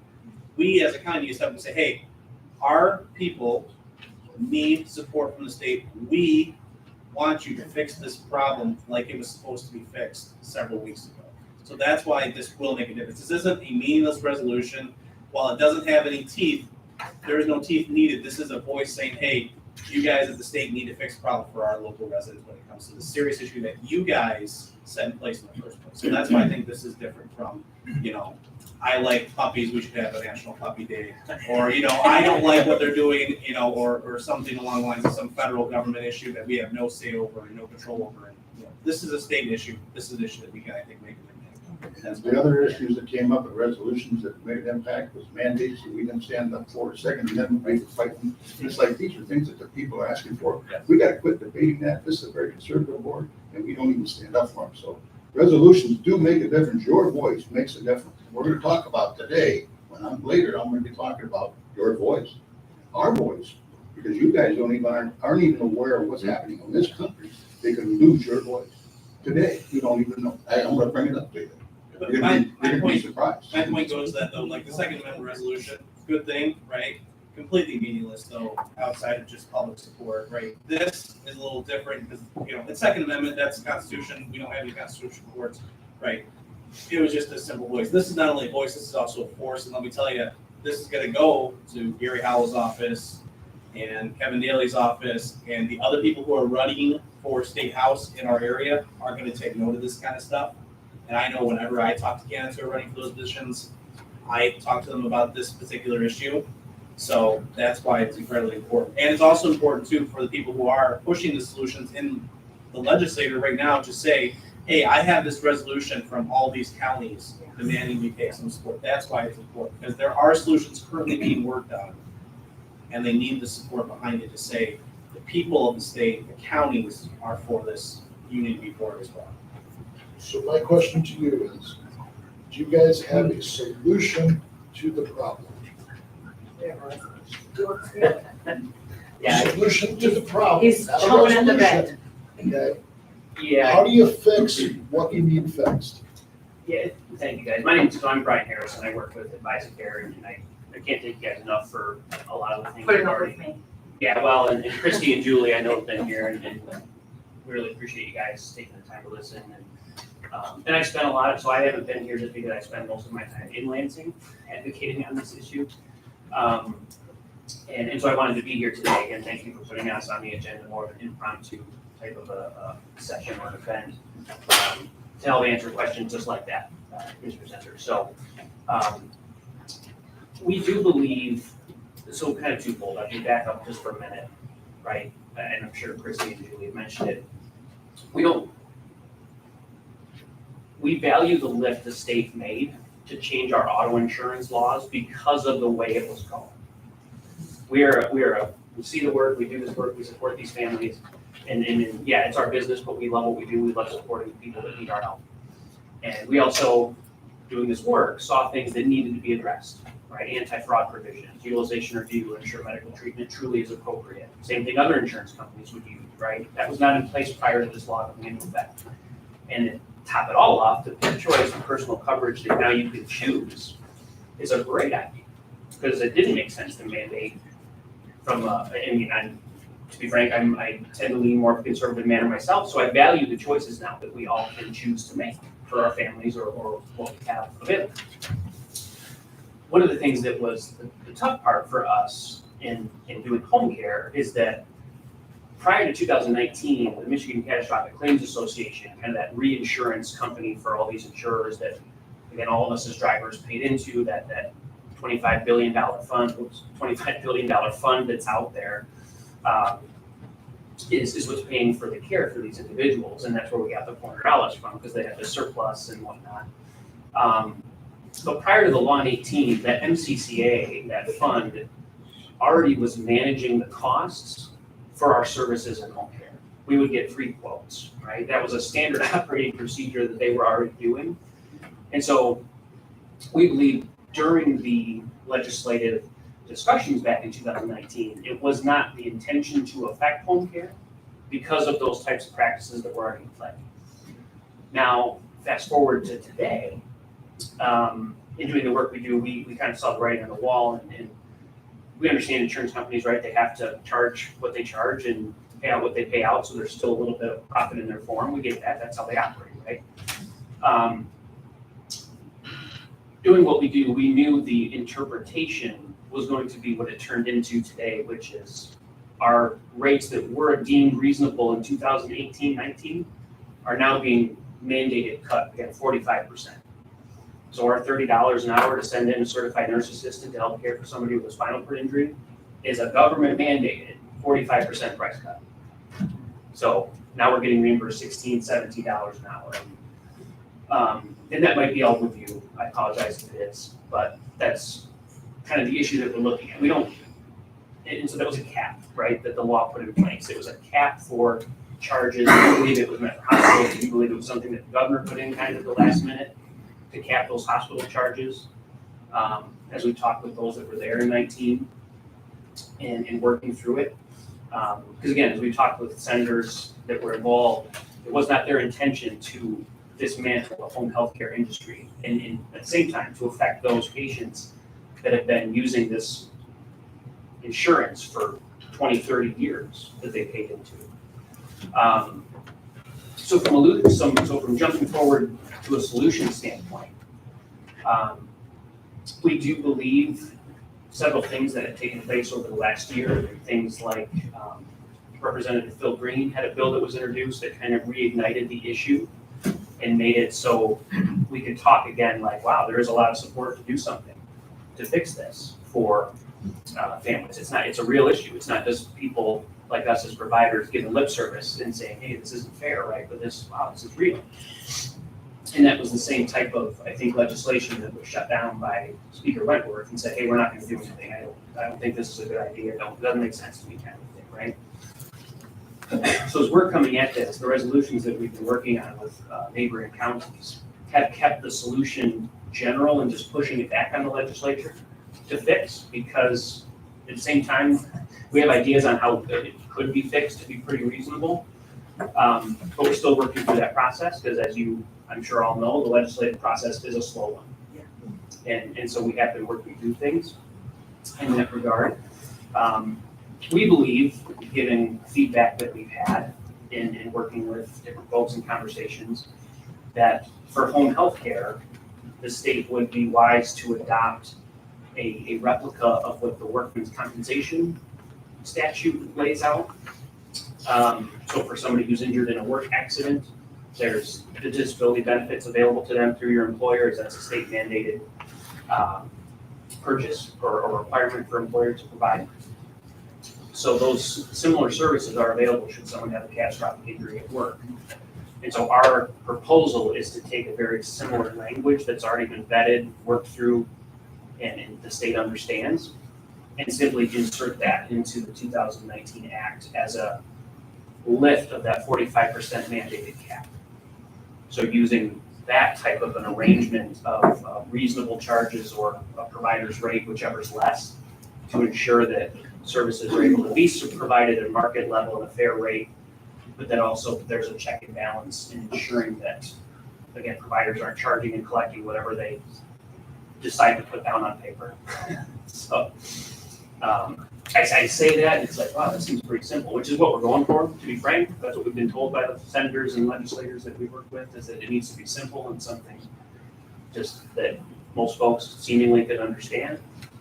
And so that's what we as an organization have been working with folks on. It has been an interesting 16 months doing this. I'm actually an occupational therapist by degree, so I went to school to help rehabilitate patients and do that work. And now we've been, again, working with our state government for almost 16 months now, trying to figure out a way around this. And to your point, Commissioner Warren, we do believe that resolutions, albeit not a direct impact to the law, it's similar to the movie Rudy. I don't know if you guys have seen that movie, the Notre Dame football player that walk on that all of a sudden gets to play in the big game at the end against Georgia. We see the counties coming in and presenting these resolutions almost like the jerseys of those senior varsity players, laying the jerseys on the coach's desk, saying, hey, we want Rudy to play, right? We need the state to do something here because it doesn't seem fair that all these patients now, these providers that were doing this work and doing it fairly, all of a sudden are now out of business because of the government mandated price reduction. I don't want to take away from the business guys. People look at that, well, you're a private business, so that's their concern. I want to bring it back to the other part of the equation and to everybody out here. Now, I wouldn't miss the $400 if they never sent it to me, because we already spent it. I never would have missed it. And I know there are people that could use the $400. I'm not saying that wasn't a good gift for them. But they probably wouldn't have missed it if they didn't get it back, because they already spent it. It was gone. This is like anything. If you put things away, you don't miss it, right? But what I am upset about is all those years, like you said, I paid into it, knowing that Michigan has the bid. That's pretty powerful. I'm in the insurance business. I am licensed in PLC, but I don't sell it. But that was something you paid for. So if something happened to you during that time, this is what you were going to get from that. So everybody that paid into it and then had that accident is now receiving that benefit they were entitled to. Right. And that benefit didn't end. It was for the rest of your life. Now, all of a sudden, they're getting that treatment. They got a private entity come in, it could have been anybody to take care of it. They have that service that's theirs, they pay for, and now you're just stealing it away from them. And they got no hope to go out and try to solve that. I see the tears, I get them myself. You put them in the street, what are you gonna do? You can't survive at that pay, right? So if to you, it's a business, so yeah, we have to shut down. You have to be honest with what's going on. But we're not talking about trying to change this so that these guys get their job. I'm talking about changing it so those people get the service that they pay for. That's what my goal is. And if I can take it a step further, Commissioner, I'm sure you would agree based on your vernacular testimony today or talk discussion today, is that even now, as insurance companies are selling unlimited PIP coverages, what the state has done is create a network that doesn't exist to serve those individuals. Correct. So it's no different, and we don't, again, don't want to get into the insurance debates, because that's not our expertise, right? But, so we do work in Arizona as well, right? And so in Arizona, you can get in, Blue Cross Blue Shield, Blue Cross Network, they sell policies, right? The BCN policies will stay down there. Yep, you get home care benefits for PTOT, speech, nursing, what have you. What they don't tell you is that no one's can afford to contract them because their rates are so low in their agreements, right? So you buy this policy, and it's very similar. So it is a bigger issue on the insurance side of it, but even now, we value the PIP choice, but I mean, I still have unlimited, but again, it's one of those things I've done the cost comparisons of dropping it, and for me, it didn't change anything. I didn't save by not having it, but I get to choose it now. But I know in my heart, right, if I were to get injured, or my wife was to get injured, I'd have to quit my job to take care of her because no one else could come in. But because we can't afford the network that was created. And again, we believe it was created with not the intention of dismantling the system, which is where we're continuing to advocate in good faith that we believe there needs to be something done. And it has been a struggle and frustrating to understand the disconnect from House and Senate leadership to discuss. So, but yeah, like to your point again, that's a reason why we keep going, right? Is to hey, we value the choices, but right now there's not a network, and so we believe that people as they purchase those policies should have that comfort in knowing, right, that yeah, I have something there for me should I need it. And at the same time, now those are the only individuals who purchase that unlimited that actually get assessed that MCCA fee. So those are the only ones those are the only people that are now paying for the coverage. And to be clear, to Brian's point, the solution already exists. Wentworth knows it, Shirkey knows it, they all know it. They all know what the solution is. I worked in the legislature for a brief time, hated it, but I got to understand that side of it. I can tell you, the people out there, like Phil Green and others, who do support reform, they need these resolutions. Because what happens is we send these resolutions into them, and then they go to Wentworth or whoever, and they say, hey, listen, I'm getting this pressure from my local government. We have to do something, because I'm worried about my job. Are they really worried about me? Say, I'm worried about my position. And they say, don't we care about the Republican caucus? And that builds up Republican caucus pressure. Also, the important thing too about passing this is by us passing this, other counties will, because the resolutions get passed county to county. So other counties with legislators that may be on the fence may consider passing it, and then if they pass it, that's even more pressure on them. And then they're gonna go, and they're gonna be maybe those swing votes, say, hey, listen, I'm in a swing district. We gotta do something on this, because this could impact our reelection. We really want a Democrat running the House, for 2 years. So that's why these are important, because these do get shared in the inner chambers of the Republican caucuses as pressure pieces. So they do have an impact. I'll leave it at that. Other comments? I've been biting my tongue, so I'll have a few questions of concern. Thank you. It's not that we're not concerned about this issue. As I indicated last meeting, I contacted both of my legislators and said, there's obviously a problem here. You need to be working on a solution. I did that individually. And one of the things, and I'm going to have extensive comments compared to what I normally make, and I'll apologize in advance because we've got a number of future board members that are here that need to be thinking about this issue, because It's really a question about how much time, energy do you want to spend on resolutions that, for things that you may not have any responsibility for directly versus the time on the things that you should be spending because they directly affect your budget and the county services.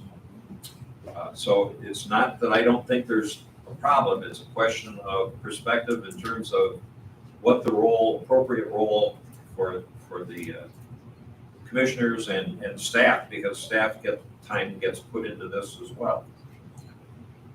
One of the things to think about is alternatives. Contacting, each of us could probably more effectively contact our individual legislators and say, you need to work on this. Resolution sent, I don't know if it gets mailed or emailed, I don't know how many people are gonna read it. Phone call, buttonholing somebody at a meeting is probably gonna have more impact. So that's a trade-off if you're really concerned about the issue. Another alternative. A second concern I have, and would share with, if you haven't thought about it recently, is my experience is the more that you do something, like contact your legislators with your concerns, you may get to a certain point where they don't listen to you very well anymore. So there's a certain reason not to make lots and lots of contacts because their effectiveness may go down. You may want to reserve it for the highest priority items and things that most directly connect with you and your staff, your people in your county. Another thing that worries me about resolutions is when we have huge lists of resolution whereases that are giving facts and information or statements about things or have assumptions, and we're being asked to, in effect, endorse those. When I would guess most of us do not have anywhere near the expertise or the time to research to see if those facts are right. I would much rather see a simple statement like, there's a problem here, we are being told about, you created it, you need to do something about it. Rather than 2 pages of whereases, which is what most resolutions bring. So where would you consider some of these things? The time, the energy, the attention that's taken on resolutions versus our mandated jobs do you want to spend? And how do you get that done, all that done? You have to draw a line somewhere on what you're going to consider. One thing that I will mention now, maybe versus commissioner's time, is that Mac sent us an email about several things that are directly county related that they wanted board members and others to contact legislators to do. You all get that email last couple days? Did you do it? Didn't see you. So that to me is direct. We're being told here's something that MAC is working on our behalf that we need to be doing something about. So hopefully I'm urging you to read that, and they've even set up a nice easy system to respond. So that ought to get our attention as a high priority. We can't have equal amount of attention and time on all topics. So if we don't draw a line, how much time are we going to spend on resolutions that are brought to us by, there are literally thousands of issues that can be pinpointed in state and federal government that, again, we have people who are being affected by, but we don't have a direct impact on. How much of that are we going to do? There are a few boards that have been forced into the position where they will take no action on a resolution like this because they've decided they can't control it, or it's too hard to draw a line. Do we want to do that? I remember discussion, again, a history, one of those things when you're old enough. little history, there were a couple points where we almost thought about doing that on a couple issues that we said, well, do we really want to get into this? Those are my comments for now. To those points on history, I do agree. When it comes to resolutions, we can get bogged down. And I think really when it comes to resolutions, you have like 3 tiers. You have the happy, congratulatory, or commending resolutions, right? Which we pass because of no time, no effort, don't matter. You get the political resolutions, which I think this includes it, in which it will have a tangible impact on our political system, can have effects, will have effects, and is currently a issue that is already being taken up in the legislature that we should speak on. And then you have social movements, which some of the other ones in the past have been out arguing. The Second Amendment was a social movement, more or less. It didn't really have, there wasn't a bill that was currently up. It wasn't really an issue that was being discussed in any serious way in the state of Michigan. You know, it was more or less in reaction to, I think it was Virginia at the time that was doing their shenanigans. So, you know, that's more of a social movement. I would argue those debate along whether or not we should take action on, because they're broad social movements. I mean, not much comes of them. Another example of that, you would remember, and I wasn't here, but I do believe it was on the gay marriage resolution, or was it abortion resolution that was passed many years ago?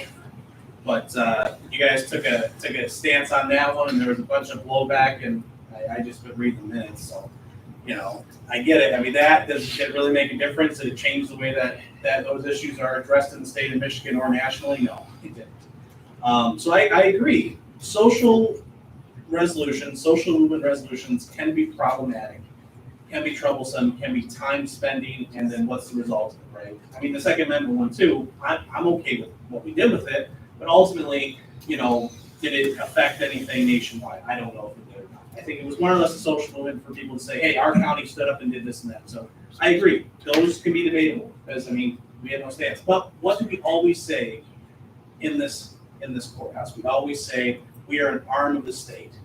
So we're an arm of the state. This is our chance as an arm to tell the body, hey, body, you screwed up on something, fix it. We're part of the same arm, we're part of the same body. It's not like a social movement where, you know, we're just a one of thousands and thousands of entities across the state that's not going to make a single impact on a single policy. This will make an impact on a policy. This is, as I said, us as an arm calling up and saying, hey, there's a problem. That's like Jackie being a part of Lapeer County calling us saying, hey, you guys put this policy in a couple of years ago. It's kind of a problem. Maybe you guys should fix it. It's similar to that. Instead of maybe us, as I said, one commissioner calling and, you know, calling the president and saying, hey, Mr. President, you know, this policy you have on Ukraine, I don't know about that. He's not going to take it. And I would also say this, you mentioned it's more important to pigeonhole somebody or making these calls to legislators as individuals. I can tell you, as someone who worked in the legislature, that is not nearly as effective as a resolution. A resolution has the backing of a full county entity. That's just my opinion, has a backing of a full county entity. When I talk to somebody at an event for 5 or 10 minutes on an issue, in one ear, out the other, maybe it gets noted. But I'm just saying, that's why I think this is important. It's a political movement. It's us as an arm saying to the body, you made a mistake, please address it. So that's what I'd say to those comments. And I appreciate your comments, Commissioner Andrew. And I didn't get a chance to mention at the beginning, because you all kind of did that for me, but we do recognize this isn't a traditional county issue. And to be frank, we're sorry that we're here having to ask. I don't think when we started this back in February of last year that we thought, given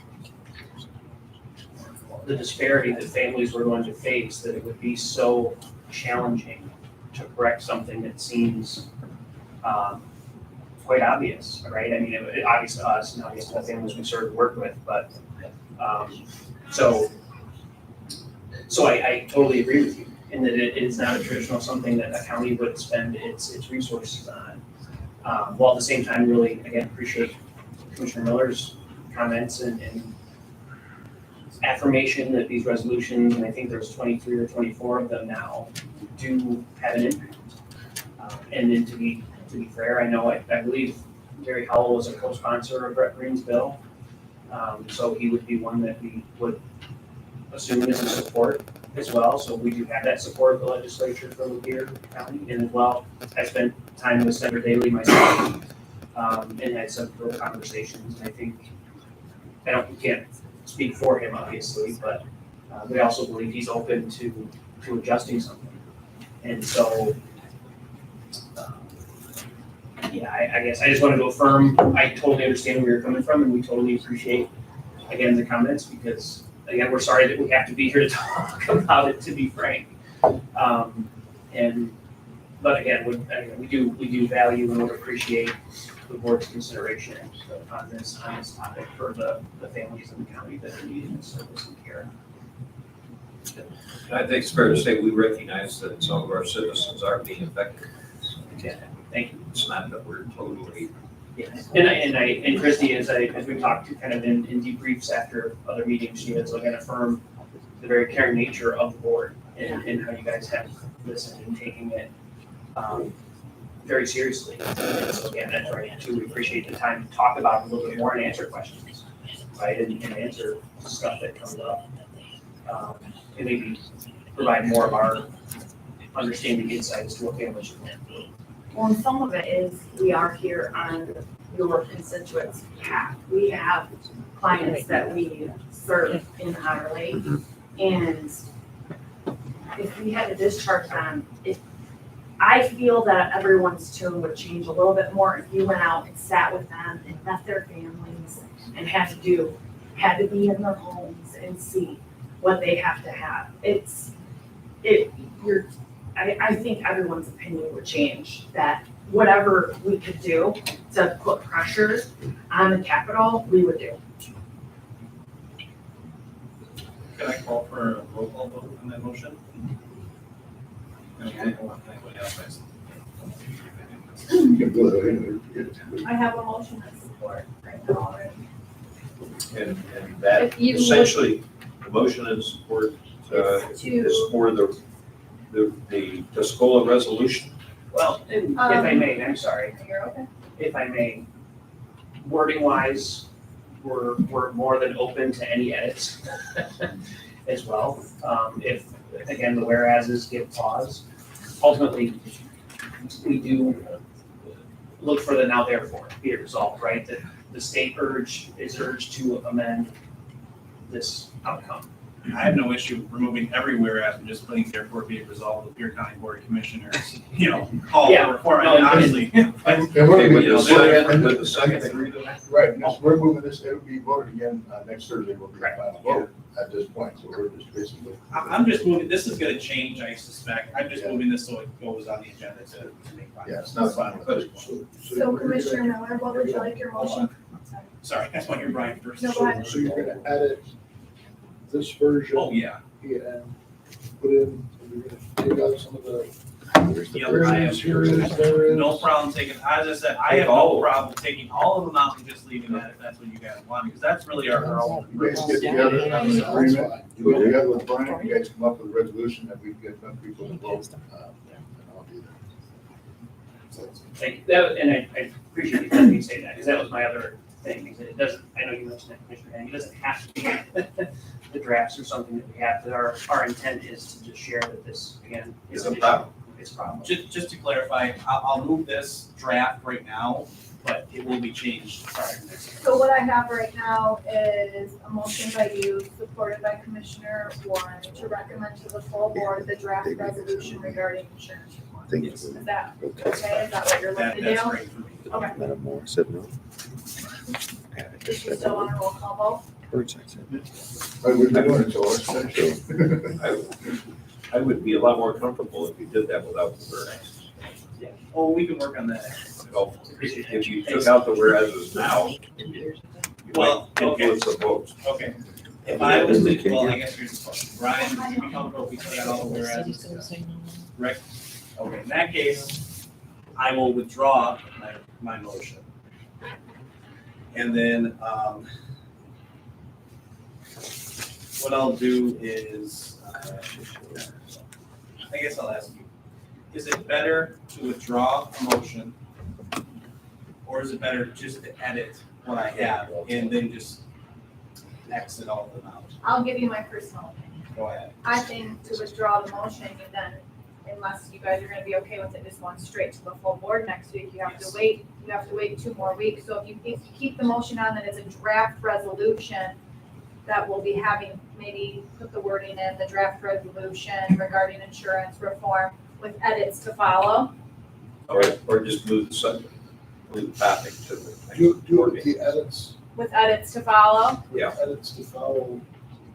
that way at least you have your motion and it can go to full board next week. I will do that. I will amend my motion to do that. And then with that same comments being with plans to remove all whereases from current resolution. If you would like to talk to me afterwards and tell me exactly what you would like your motion to say. Okay. We can do that as well. Right now I have to recommend to the full board the draft resolution regarding insurance reform, to recommend it to the full board with edits to follow. That works. As long as that works for everybody else. I've got to see the vote. But understanding that the whereas is. Yeah. Already in. That's beyond the edit. You'll be able to voice that. But you'll Because you- see you'll- the full resolution next week at the full board, and then that's when you'll be able to vote on it. He's just putting in the committee of the whole to put the resolution to the full board next week. We don't have a draft of the resolution right now, the edits will We're follow. essentially moving the. You're basically moving the topic the next sub, week. Yep. correct, Pretty much. correct. Okay. Any further questions, concerns? Seeing none, there was a request for roll call. Yes. Commissioner Miller, Yes. Commissioner Warren, Yes. Commissioner Zender, Yes. Commissioner Henny. With reservation, yes. Thank you, commissioners, again for the time What is that? this morning. We look forward to seeing you again next Thursday. Thank you very much. Okay. I think that takes care of the agenda topics. Hope I didn't miss anything. So we're back again to public time.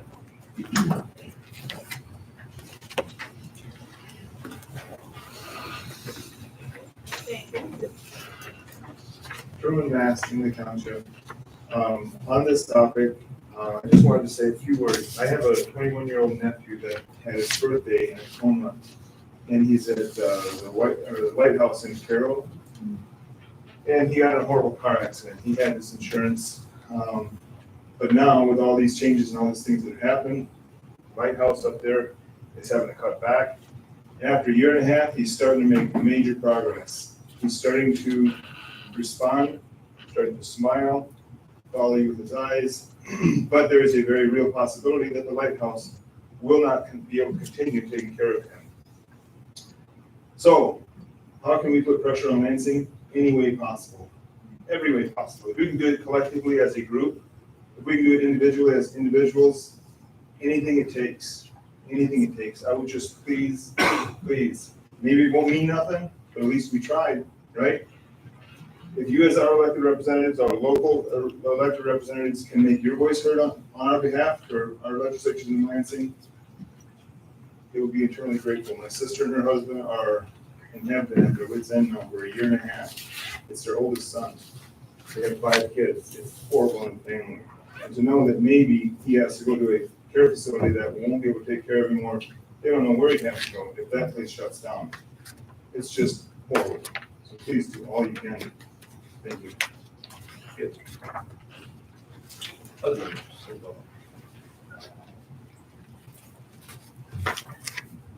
Hi, Carol Brown, Mayfield Township. On this subject, there is something everybody can do individually and as a group. I don't know the time, but June 1st is a rally in Lansing at the Capitol. Do you happen to know the time? It's on this topic, so if you're able to make it June 1st to the Capitol, that's one way we can show our legislatures that the public, we the people, are for reforming this insurance.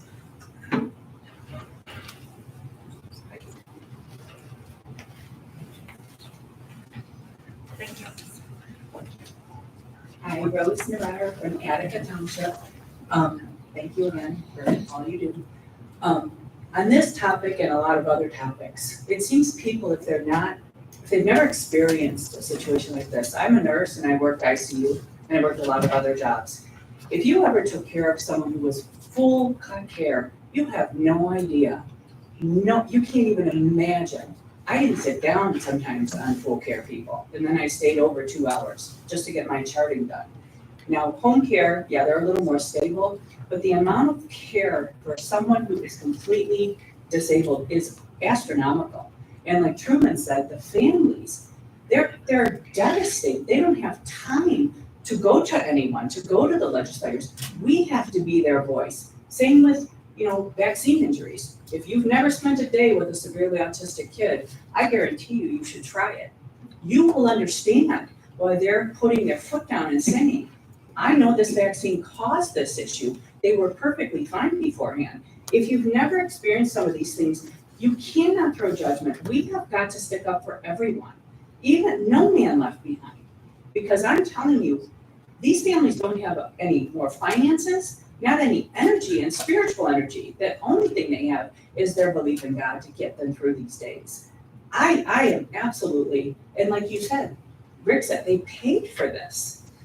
That is just unbelievable to me that's happening. I think it needs to go back to the insurance companies who took all the money, and they are the ones who should support these people. But please support this, because they need a voice. They don't have any energy left to fight this on their own. So please support it. I know you have a lot of other things to do, but we have to speak up for the people who are just overloaded with the situation they're in. So thank you very much. Thank you.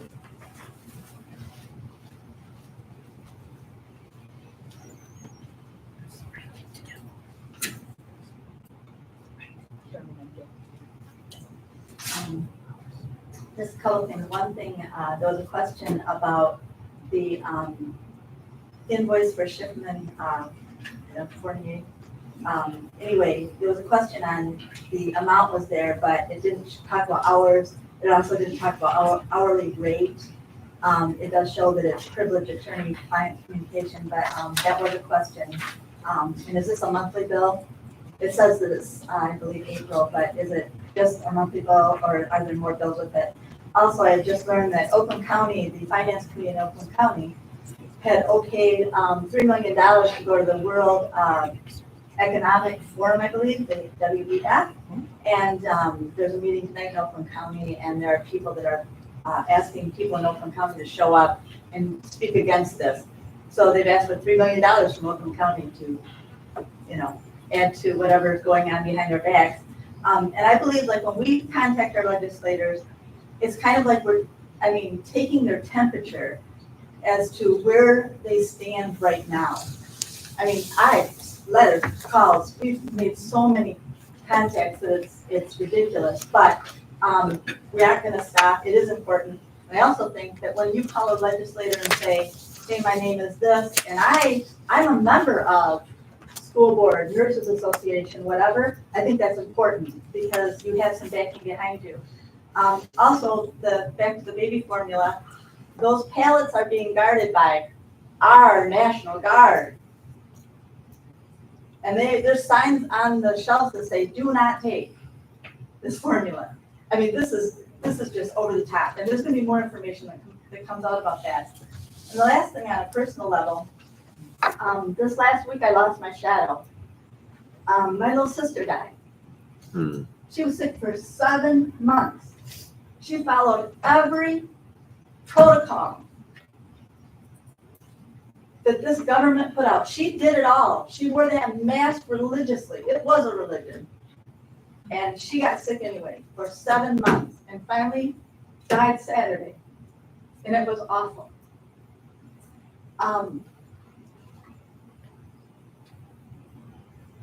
This isn't the first time that my family was affected by a death. The first death during this thing, he didn't follow any protocols. Went in the hospital for a test. They kept him because he was COVID positive, and then 2 days later he was dead. That was months ago. So this isn't the first time. But when they talk about until you're affected by something, you're not gonna stand up Well, we have all been affected for 2 years, over 2, I don't know. And we have stood up. I'm sure you haven't been happy to see us. And when we show up, you're probably like, oh, whatever. But it's our job to stand up, and that's why we're here. And I will stand up even more. Even more, and in the future, when maybe things settle down. But it's awful when someone who followed everything, us begging her not to, and did it anyway, gone. Grandchildren, children left, husband left. It's awful. We need to stand up at every opportunity we get.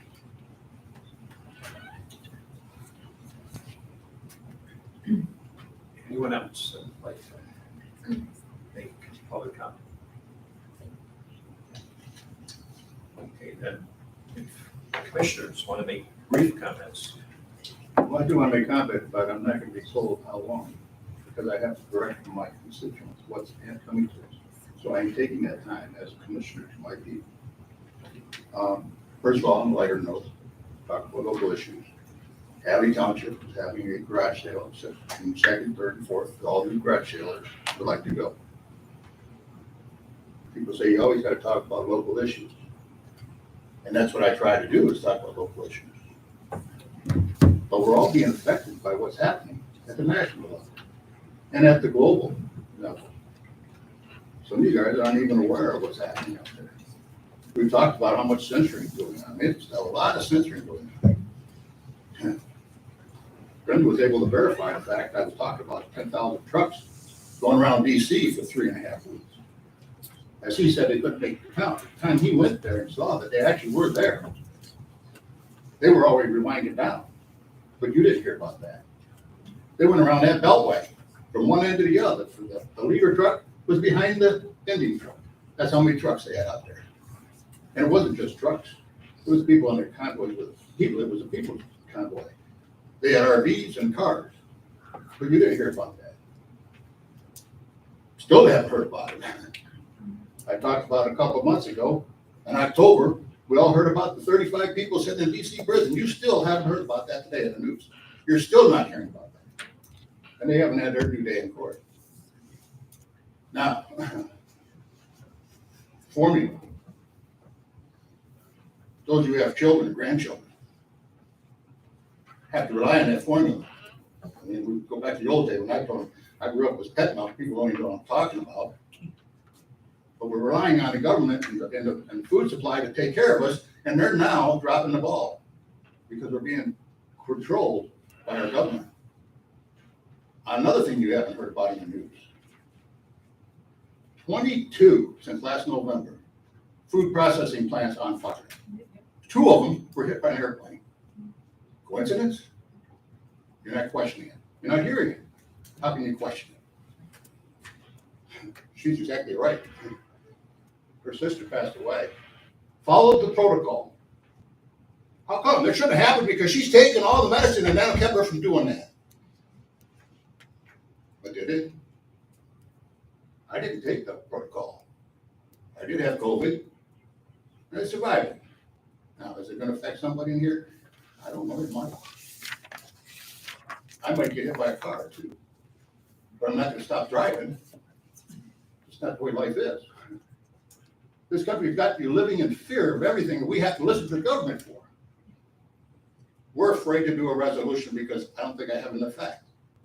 As a leader, you do have an effect. You have a big effect to speak up for the people. And the problem with this country is our leaders do not speak up today. I can tell you right now, if the liberals didn't like it, they'd be sitting at the Capitol, closing that Capitol down. And they have. But if you go speak up, you're a terrorist. If you go speak up at the school board, you're a terrorist. How appalling. The land of the free, America. I wasn't growing up that way. I wasn't raised that way. I'm sure you weren't either. To even accept it for a moment, I got to follow this procedure. So, that being thought of, I had said it to you last week. If you haven't seen it, do what you can to search out 2,000 meals. I went as far as got that video and it sent it to every leader in the county of Lapeer. That included the state rep, the senator, and our congressman. I sent it to everybody, and I didn't send it to them by Facebook. I sent it to them by a text so they can't say they didn't get it. They all have that video. And if you haven't seen that video, I advise you to get it for your own good. Whether you're a Democrat, liberal, I don't care what you are, you need to see that video.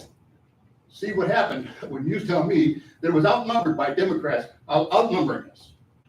That was a crock. Watch that movie. Did you watch the movie? Did you watch the movie?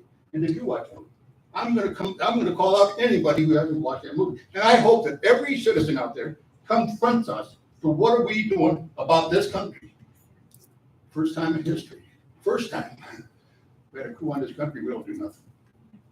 We have tyranny going on and we're not doing nothing. For 2 weeks, May 27th and 28th. Another thing you haven't heard about. They got thrown into the Congress. And she talked to you about the border. There's formula being shipped to the border for illegals, and it's guarded by our National Guard, but our babies can't get it here. And we have a plant for formula shut down in Michigan. Local, Michigan. So if none of what I'm saying to you gets your heart boiling, we are in sad shape today. Real sad shape. We have to stand up. So we find out about the WHO. Are you familiar with the WHO? I think we all are. We've experienced it for the last 2 years. Do you know if there's an amendment in our Biden administration getting ready to pass this bill that makes it one global power on who can tell us what to do medically? She can walk in here and tell us to wear a mask because the WHO is going to tell her to do that. That's not our Constitution.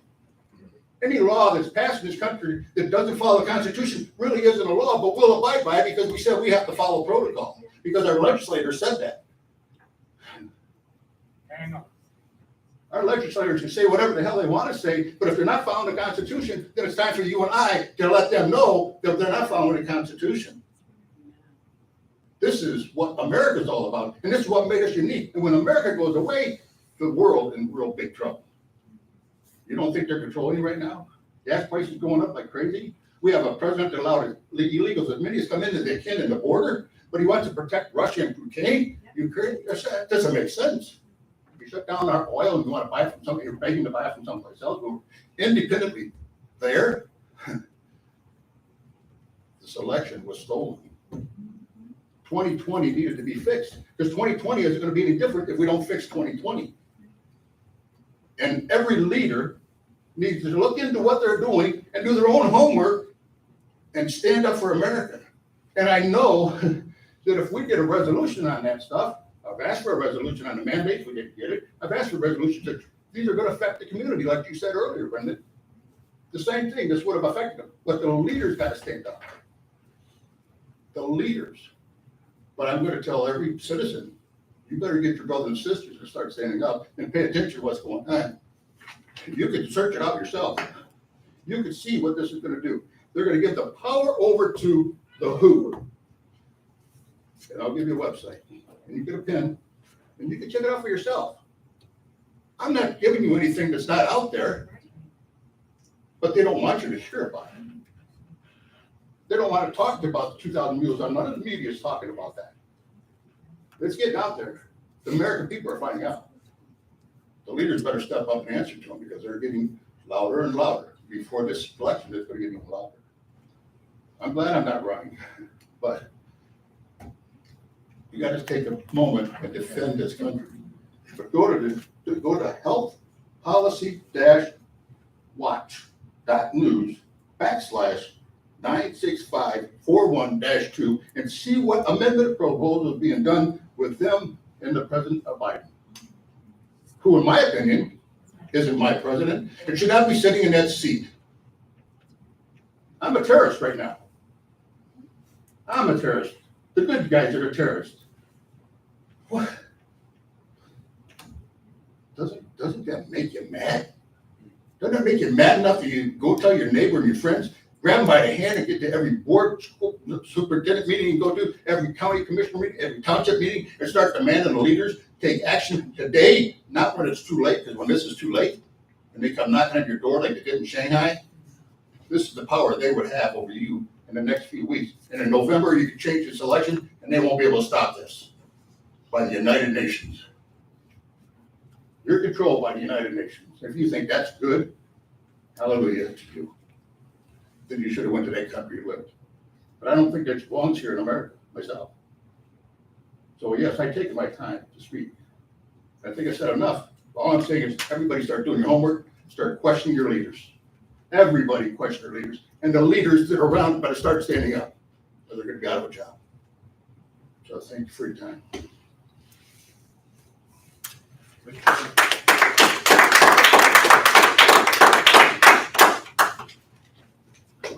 Just a comment to Carol. My condolences, your sister. I'm sorry for your loss. We have a art meeting after your personnel meeting, so. I'll make your shows if I can. Personnel will meet down here. Rick, are you? Yeah. Take a 5-minute break. Yeah, we'll do at least 5 minutes, wait till you come back. Quick question, I guess, to the administration for now. Anyone who's on here that needs to be here, that isn't here yet? On the personnel agenda? Department head, back. Yeah, department heads. We could reach out to the prosecutor if he's available. If not, I can handle that. Okay. Everybody else is available. Okay, yeah, just want to make sure. And you need a copy. Oh, yeah, okay. CMH as well. I don't know who's representing CMH's positions. But these, the CMH positions looks like they're filling in. So those are standard. Okay.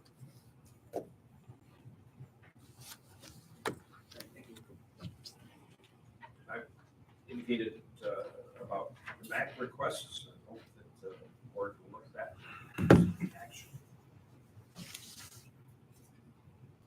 I guess that's all that I have for today. Try to move this meeting on. Motion to adjourn. Support. Support. All those in favor say aye. Aye. Adjourn. Thank you. I don't mean to get so.